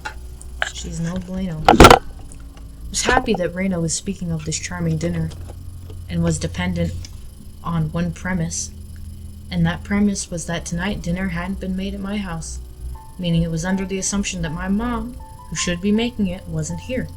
At any normal household, 7 o'clock would be around the middle of dinner time. If my mom were here, we'd be eating dinner around this time as well.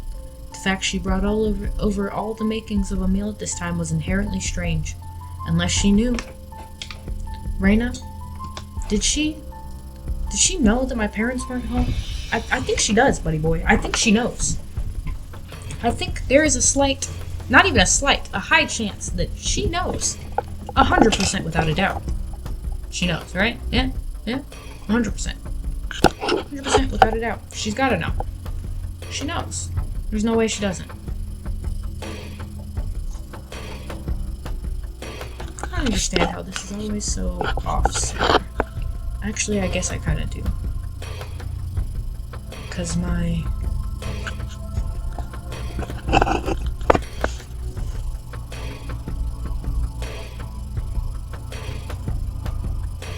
Aha! Because my webcam isn't center. I couldn't figure out how to crop it, so I gave up. Did she know that my parents weren't home? But there was also the chance that this was a bluff.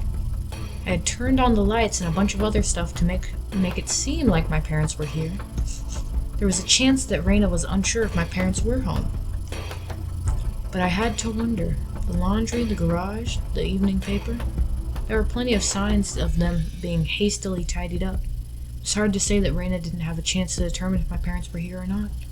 But there was no reason for me to confess that right now. I should try holding on to that fact as long as I could. First of all, the chain was still latched. As long as I didn't take it off, Reina wouldn't be able to do anything to me.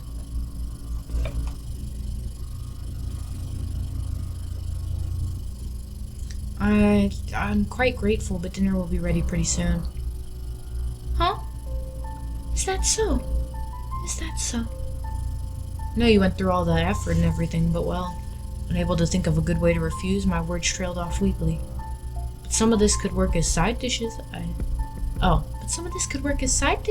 think. I'm sorry, we have more than enough already. Our mom always makes quite a few sides, so... Huh? You have side dishes? With a smile that bordered on a cringe, I dodged her questions apologetically. But the feeling I tried to ignore began creeping up on my back again. I spoke as if my mom was setting down dinner right now, but it didn't mesh well with what Reina was saying. Reina was talking as if she was aware of some obvious fact, and that I was aware of it as well. So Keiichi-kun can cook? What did you make, I wonder? No, well, it's not that. Reina had assumed out of nowhere that I had made the dishes. No, not so much that I'd made them, but rather that my mom hadn't.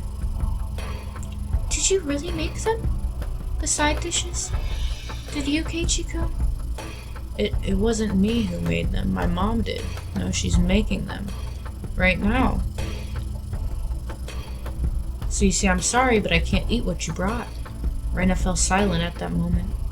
At that moment, I felt that the light had suddenly disappeared from her eyes. How about I try guessing what Keiichi-kun's dinner will be? It doesn't matter what I'm going to eat. Let's see. The conversation might appear natural at first glance, but Reina was firmly in control. It felt like I was being interrogated. Your dinner, I wonder, is it something that can be made with just hot water? Hey now, stop with the insults. Can't believe you'd belittle my mom's extravagant dinner like that. Tickets sold out full capacity already. It's that amazing. Tried my best to put on a strong front, but I couldn't grip my teeth quite right. So instead, I looked like someone who was borderline hysterical. But Reina showed no reaction whatsoever, even to that silliness. Keiichi-kun, did your mother really leave you dinner? No, you see, she didn't leave me dinner. She's making it right now. It's almost time for dinner. Rena had taken that assertion of mine that my mother was home and making dinner right now and was completely ignoring it. Could tell that the more I panicked, the colder Rena became. "Hey, Keiichi-kun." That moment an uncomfortable chill crept in from the gap in the doorway. "Is your mom home, I wonder? I wonder." I couldn't keep up with the charade anymore. Rena, she knew full well that my parents weren't home, but I'd come too far to admit that now. Anyway, my parents were here and we'd be having dinner soon, and that was the situation I had concocted. Yep. So I answered. I told her that she was here. She's here, of course. Could feel the humidity drying out from the surrounding air.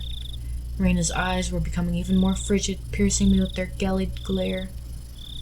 Gillied, jellied. Stop! Stop! Why? Huh? What do you mean? I tried acting casual, but that facade was torn off me the instant I looked into Rena's eyes. That look informed me of Rena's response faster than she could open her mouth. "Why have you been lying to me, I wonder? I wonder." I'm not lying. "That's a lie, isn't it?" "It's not a lie. I don't like it." "Lies!" Eee! Rena's outburst sent a jolt surging through my body. Rena and I were still separated by what few inches that slightly ajar but still chained door could afford. But despite that, I was still being cornered. My house, which I'd considered a safe haven until now, had become more like a dark alleyway where no one could save me. "Shall I guess your dinner, Keiichi-kun? Let's see." I now knew that Rena had already known that my parents would not be here tonight, but it was still so strange that it had come to this. Even if she somehow knew that my parents weren't home, there was no way she should be able to guess what I'd be eating tonight. But Rena, she said she'd guess. How could she guess it? How could she know? It was instant cup noodles. That's right, isn't it? That I was going to eat. Wait, the cooking repertoire of a man who can't do housework is probably nothing but cup noodles after all. Looking at this statistically, it was the most probable answer. Yeah, actually it is.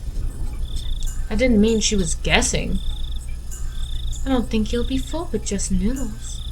I think having rice and stuff will definitely hit the spot. Calm down, Keiichi Maebara. This was just coincidence. Rena was just reading certain tells of mine, so the fact that she was inferring what I was thinking alarmed me. Buddy boy, I think, wholeheartedly, it's over for you. The second that you didn't tell Oishi-san to come and either, stay the night or pick you up to keep you safe because your parents are gone or anything, that's when you lost. That's when you decided, that's when you chose death, you know? But it wasn't as if she was actually reading my mind. If it was being read, then she was a demon. No, not a demon. Things like that, they couldn't possibly exist. Do you like them? Do you mean noodles?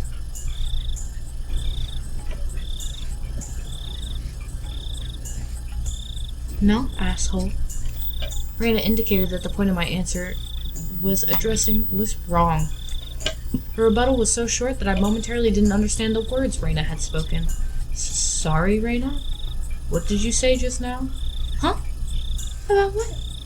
Just now you asked me if there was something that I liked, didn't you? It wasn't long before I regretted how carelessly I'd pushed forward with that question. Such a simple answer, that was why I wasn't able to comprehend it.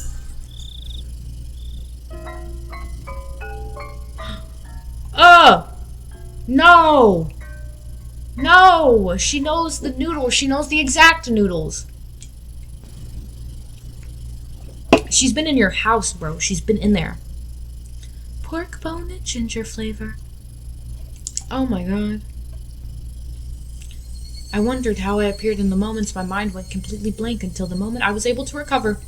As my field of view began to distort, slowly swerving in a counterclockwise direction, I felt all sense of balance. Why? All sense of balance? What? I lost all sense of balance. My bad. How do you know about that? Or why do you know about that? I didn't even deny it. That was the type of frenzied state I was in. How could Reina know even this? Not even caring as I mashed my head against the door, I fixated my gaze on Reina. But she didn't even flinch when she saw me do that. I certainly did buy them. I bought a bunch at once.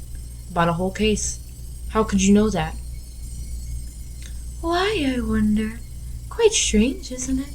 Isn't it? Oh, stop, girl, stop. Ooh, how could you dodge the question at a time like this? The chain and the door suddenly were no longer protecting me. How do you know? Why do you know? Answer me. You bought them at 7th Mart, didn't you? A shiver ran up my spine. I tried covering it up with an angry facade. Like I said, why do you know that? I was behind you, following you the whole time. What are you saying? Couldn't understand why she was saying she'd been following me all this time. That's because Reina was right behind Keiichi-kun's back the whole time. Like that night? That night I was absorbed in my phone conversation with Oishi-san. I didn't even sense her being there. Standing behind that door, behind me, standing there, just like that. When Keiichi was picking up... My bad. When Keiichi was picking out the noodles, I was watching the entire time. You picked out so many different flavors, didn't you? Then your mom got angry. If you were going to pick the expensive ones, then you should just pick one type, she said. Then Keiichi-kun picked out that big box of pork bone and ginger flavor that he loved so much, didn't he? I like it too. Pork bone noodles. But I can never eat a whole big bowl myself.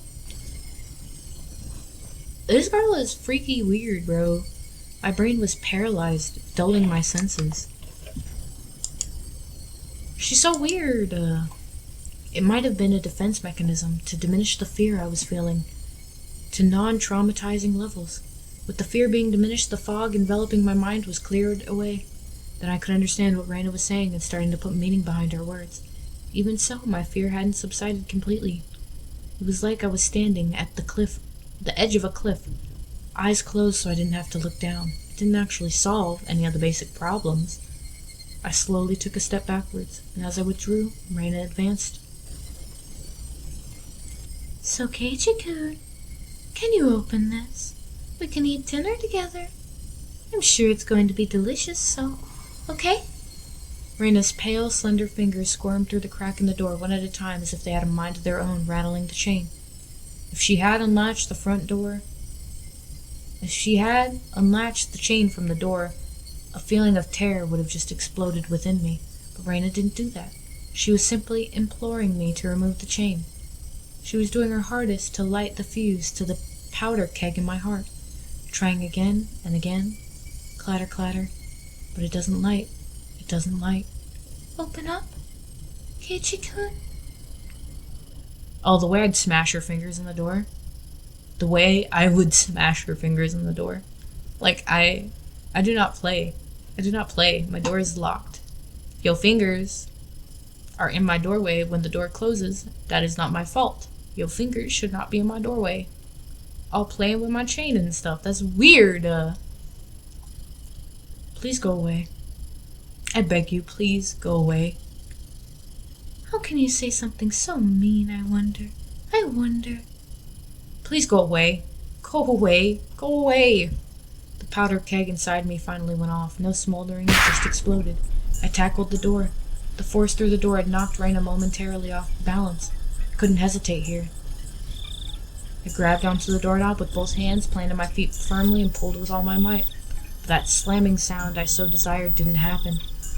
I could feel a tiny, disturbing bit of resistance keeping the door from closing, and the source of that was Reina's fingers. Each of those fingers wriggling, squirming around like the tendrils of a carnivorous plant through the cracks in the doorway. It hurts. It hurts, Keiichi-kun. It hurts. Aww. It wasn't a harsh shriek, but it was more of a yelp she was trying to keep back. Go away, go away, go away! I kept on pulling the door with all my might. I didn't even realize that if I didn't loosen my pull on the door, at least momentarily, Reina wouldn't be able to pull her fingers out, and that was why the door wasn't closing. It really hurts, Keiichi-kun. I'm sorry if I was messing around too much. I didn't care one bit for her apology. No matter how much she apologized, it didn't change any of what she had done up until now. It didn't change anything. It hurts. It hurts. I'm sorry. I'm sorry. I'm sorry. Go away. Go away. Go away. Raina couldn't leave even if she wanted to because I'd trapped her fingers. Raina's white fingers had become deep red and were no longer even swarming. I'm sorry. I'm sorry. I'm sorry. Go away. Go away. Go away. Sorry. I'm sorry. I'm sorry. I'm sorry. I'm sorry. Raina's apologies were occasionally twisted with pain like a broken record. She was intent on repeating it over and over. Go away, go away, go away, stop it, stop it, stop it, stop it, stop it. I pulled the door even harder. Finally, Raina's fingers were somehow able to slip out from their imprisonment in the doorway. The moment that happened, the door closed suddenly. I could hear the thud of Raina falling on her butt on the other side. I locked the door immediately, made a loud clunk, voicing my rejection to Raina. I'm sorry. I'm sorry. I'm sorry. I'm sorry. Keiichi-kun, I'm sorry. Open up, Keiichi-kun. Raina leaned against the door, apologizing profusely and nothing else. After confirming that I was sufficiently sealed off from her, I trudged away from the entryway. On the other side, I could still hear Raina echoing her apology. I'm sorry. I'm sorry. Those pitiful words. They would forever seek my forgiveness. I didn't feel bad about this at all. But that wasn't out of any sort of malice. I just felt a sort of hazy sense of relief that I was able to escape from Raina. Yeah, me too. Before Mion had threatened me in this doorway, saying there was nothing she didn't know. And just now at the same place, Raina told me the same thing. My feeble attempts to disguise the fact that my parents weren't home had served no purpose from the start. I should have just pretended to be out and not even opened the door. The meager plans hadn't helped at all. In Hinamizawa, it was impossible to outwit them. Even though I was on the other side of the door, I wanted to get as far away from Raina as possible. 1 step, 2 steps. With each one, her sniveling apologies became more distant. I sprinted up the stairs and dove into my room. As you would expect, I was finally no longer able to hear Raina repeating her endless apology. Diving into my bed, I was startled by the hard lump I felt. There was something in my bed? It was the receiver. I finally remembered. I was in the middle of a call with Oishi-san. Looking at the clock, apparently not much time had passed since I went downstairs. Could it be that my clock had run out of batteries? I had talked with Raina for so long. How did almost no time pass? But the hand on the clock was ticking forward 1 second. Every second, as usual. So I put the still warm receiver to my ear, which time, which felt frozen, began moving once again. Hello? Oishi-san? Sorry to keep you waiting. No, not at all. I didn't wait that long. It became apparent that the amount of time that had passed between myself and Oishi-san was different. Over the phone, I could hear an energetic voice from a sports program or something. Drove home how far away Oishi-san really was. Raina came just now. Did she come to play? I wasn't confident I could coherently explain the situation to Oishi-san, but I didn't need to right now. Right now, I needed to know about Raina. That you do, my boy, that you do. That's right, I was planning to ask Oishi-san more about Raina, but Raina's little visit had interrupted the conversation. That was true, and what was false, I couldn't tell. The one thing I knew was the single grim reality that Raina was suspicious. That she is. I might be able to figure something out if I asked Oishi-san about her. Up until now, I had regretted it whenever I forced myself to ask about things that I was better off not knowing. But looking at it that way, you could say I'd hit rock bottom. There was no possible way I could feel any more regret than I did right now.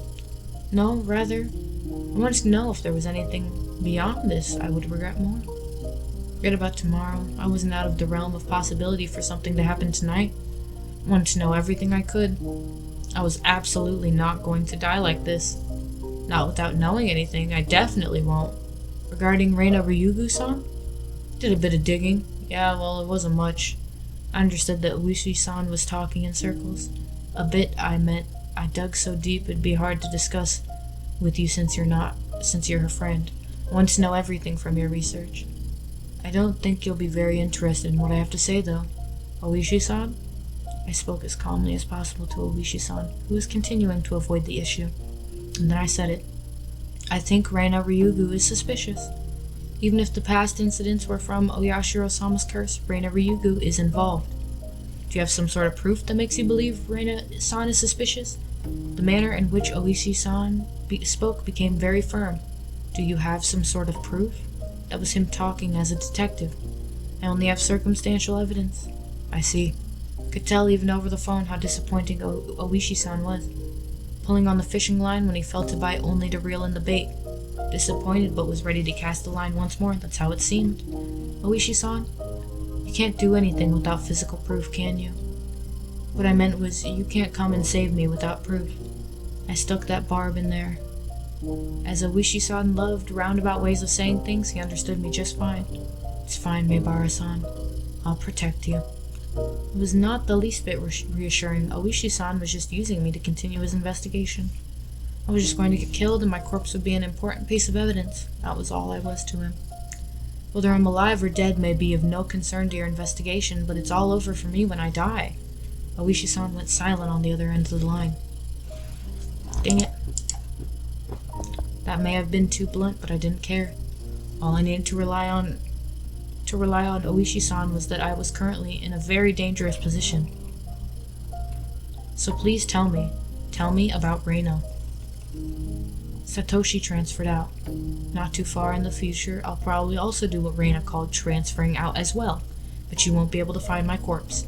You haven't even been able to find Satoshi's body yet. Alright, Maebara-san, please calm down.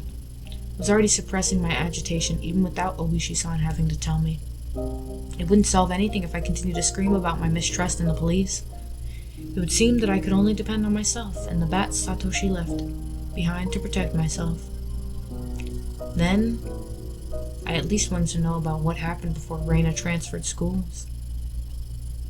You're aware that this won't be very interesting, right? Oishi-san, realizing my resolve couldn't be swayed, finally caved. Damn straight. Right now, to me, there is nothing that I'll find uninteresting. Please. There are a few things that I need you to agree to. Okay? Please keep this confidential. Also, part of this may be speculation. Not all of it may be true. Are you still interested? It might not be true. I don't understand what you mean. There isn't one main investigation for the mysterious chains of death in Hinamizawa. Each one is treated as its own individual case. Thus, Reina Ryugu has never been linked to any of the investigations. Basically, you see, this is an investigation of Reina done by the police. And it's a personal inquiry, is that what you're telling me? This'll make things a lot quicker since you understand. All of it is either from phone calls or meetings and interviews, so they aren't corroborated. I'm asking you to take this all with a grain of salt, is what I mean. Do we have an agreement? All of it is from what you heard? Yes, my apologies, it's all my personal investigation, you see. That thing before, you said you saw Reina's chart, didn't you? Sure, I heard you say that. Oishi-san paused for a minute on the other end of the line. Told you that too? Please pretend you didn't hear anything about that. Don't care about Oishi-san having certain obligations and responsibilities. I also didn't care if there was no proof. Even if there were just rumors, there's no smoke without fire after all. Also true. Okay. Please tell me, Oishi-san. Understood. Oishi-san finally opened up those tight lips of his. It seemed that Reina lived in Hinamizawa a long time ago. She had moved to Ibaraki Prefecture after she finished elementary school, and following that, right after transferring, the unfortunate incident with the breaking of the school windows happened. Reina confided to the doctor. It was Oyashiro-sama. Why am I struggling so hard right now? Okay, breathe. This was all that he knew. There isn't much difference between what I know and what you know, Maebara-san.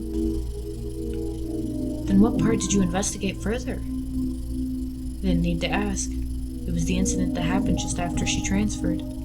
The incident Reina was responsible for and which she divulged to the doctor afterwards, correct? Yes. After you learned about that, you started suspecting Reina and the others, didn't you? Yes, I did suspect them. So they're the ones after all? Ah, no, that's not what I meant by suspect them. Oishi-san was the type of person to say things with confidence, but these particularly words were less than reassuring. Then who do you suspect? That it was Oyashiro-sama. Huh? That Oyashiro-sama's curse really exists. Yeah, right, well, Oishi-san's laugh was quite dry, certainly not the kind that would make you want to join in. Oishi-san resumed the conversation about the dubious circumstances behind Satoshi's disappearance. They are pretty dubious, huh? Of course, the events up until the start, delving into Reina's past. The course of events. Just then, there was thunder in the distance and a heavy rain started pouring down. It came without warning. Rain so heavy it felt like it could beat you down. I had left the window in my room open a crack to let the heat out. The violent wind danced into my room, making the curtains flap wildly. What is it? Ah, nothing. It suddenly started raining heavily. Sorry, please continue. I got up while still on the phone and closed the window. Said at the beginning it was an incident, but because neither the school nor victims filed charges, the police were never involved. So you see, those involved were very reluctant to talk. Regardless of there being a victim who had one eye beaten so badly that it had permanent damage. Could have been the school, or possibly some individual who made arrangements to keep this from going public. Also, the psychologist was very strict about their professional ethics. Hello? Maibara-san? Can you hear me? There was a figure of a person standing by the light near the mailbox this whole time. Even in this torrential rain, they didn't have an umbrella. They were unquestionably drenched from head to toe. In this shower, which more resembled a waterfall, droplets of water dripped down from her hair. Just standing there, both arms dangling at her side. In one hand was a stack of boxes wrapped in cloth. Her eyes focused on my room, focused on me as I was about to close the window. Her mouth was methodically repeating a chewing motion. It was as if she had something hard to chew in her mouth, her cheeks puffing out. What could she be eating over there? How could it be that at this time I was more enthralled by Reina instead of the shocking developments being brought to light by Oishi-san? If it hadn't started raining, I wouldn't have gone to the window, and I wouldn't have noticed Reina, nor would I have noticed that. Reina's mouth moving in the same pattern. She wasn't eating something, she was repeating something. What was it? She was repeating to me? What was she saying? And why was I right up against the window, fixated on her? Hello? Maibara-san? Can you hear me? Hello? I'm sorry. Huh? Maibara-san? I'm sorry.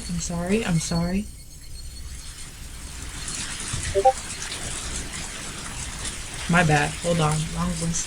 I'm sorry. Huh? Maibara-san? I'm sorry. Hello? Maibara-san? What's the matter? Even in this torrential downpour, Reina was still apologizing. The other self inside me drew the curtain hastily with my right hand blocking the view of the outside, but even doing that, Reina's relentless apologies still reached my ear. I'm sorry. If I forgive you for this, will you forgive me for that? Please stop. Please stop. I'm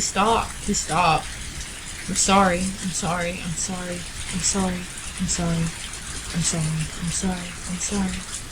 Damn it. Why did I have to forgive her? I'm the one who wants to be forgiven. What part of me can't you forgive? I won't be killed. If you won't forgive me, then I won't forgive you either. I won't forgive. I won't forgive.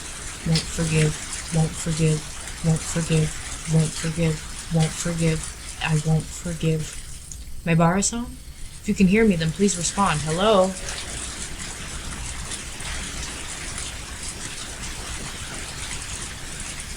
Oh! What? Not even gonna respond, bro? Not even gonna respond.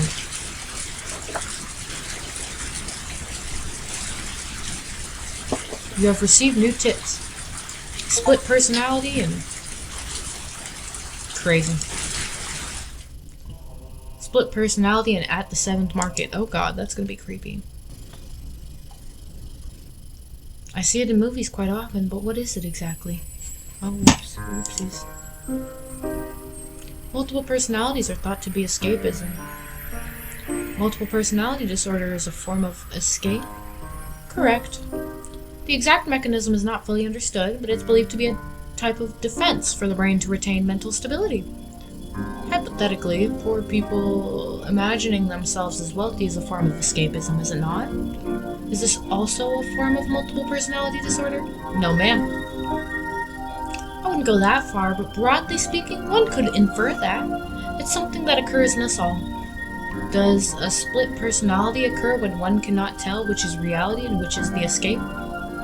That's difficult to say. There are some who agree with that and some who disagree. There is no consensus.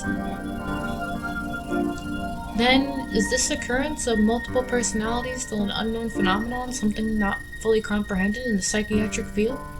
Unfortunately, that is the current state of things. We can only put our hopes in future research. But it's sorta cool having a split personality. What kind of people get split personalities? Recent studies find that those who develop it, or rather those who are more susceptible to developing it, may be genetically predisposed,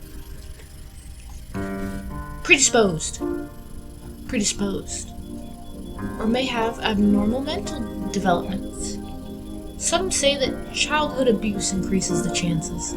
Speaking of which, Person A here experienced abuse as a child, didn't he? How sad. Person A has 7 different personalities. Let's watch a video of him. Right after these commercials. How rude. Screw the commercials, bro. Screw the commercials.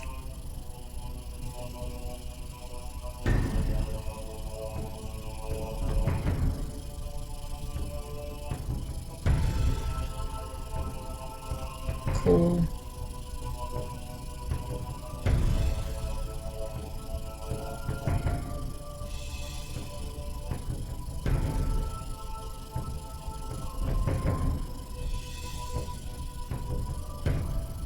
Lagoot. Okay, sorry. At the 7th market.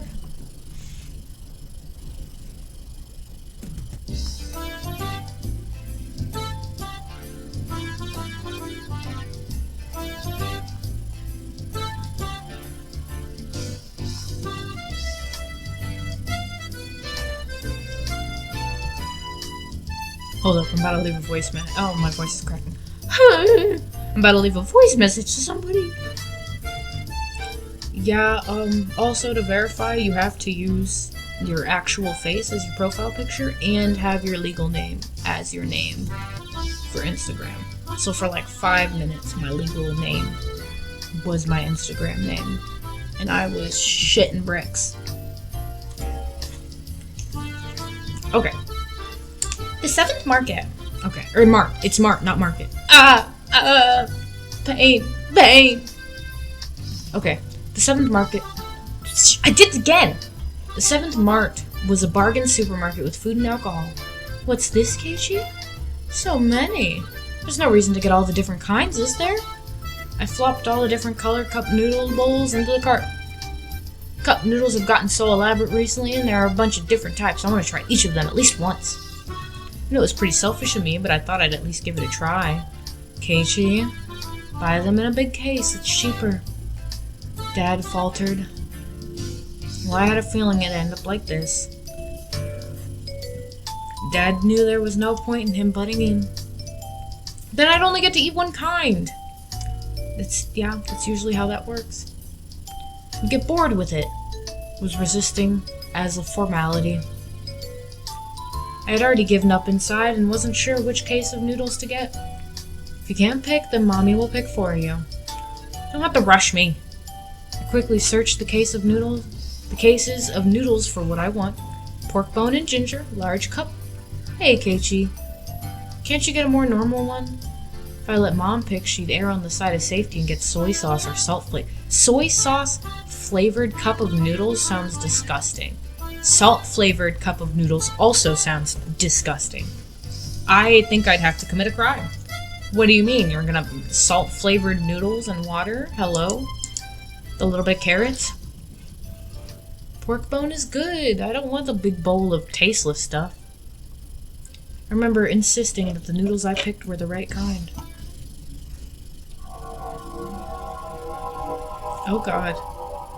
In this frozen memory and time, this encapsulated world, I didn't have the power to look around my surroundings.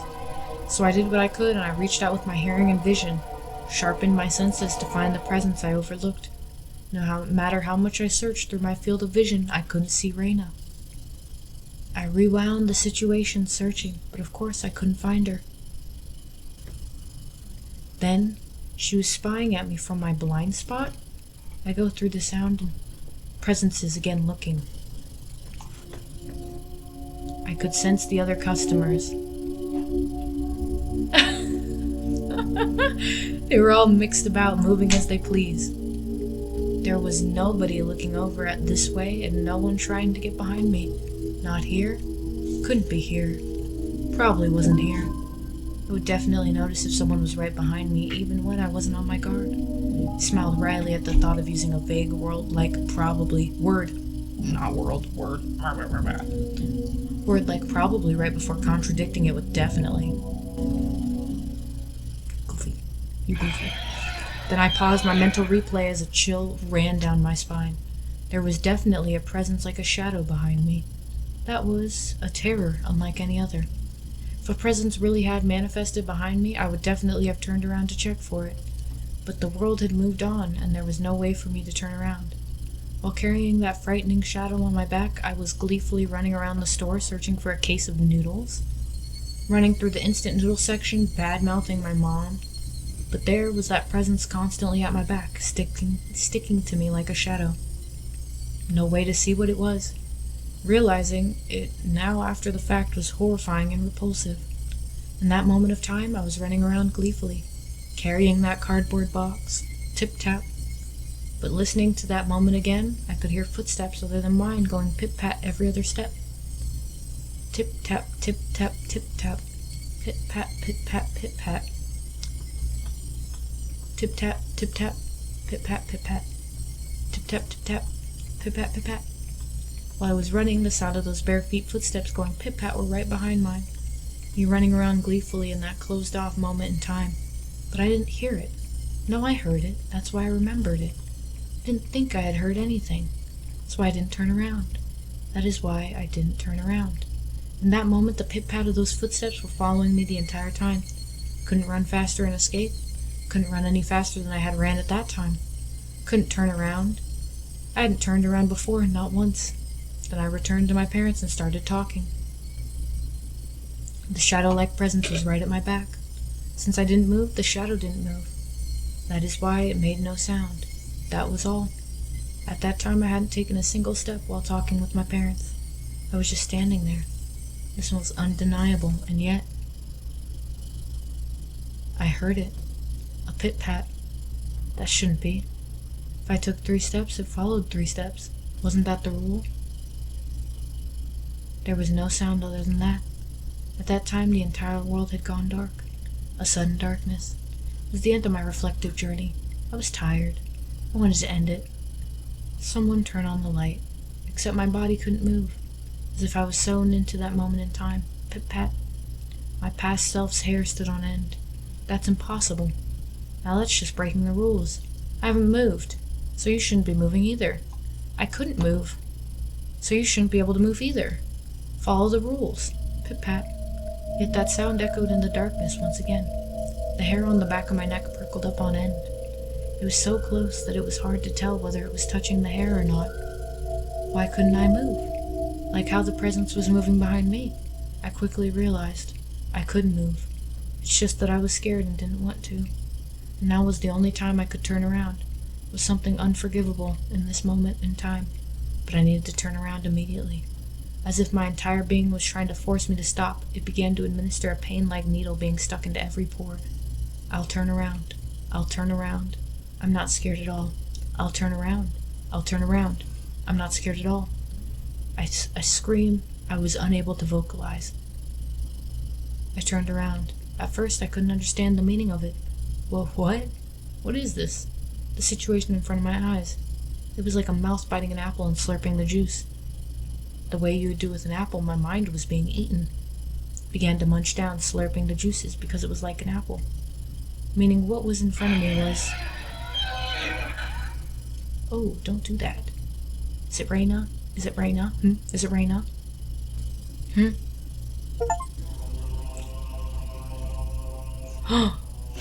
That's the last tip? That's the last tip? Oh my gosh! I got one more chapter. Oh my gosh, that's crazy. Well.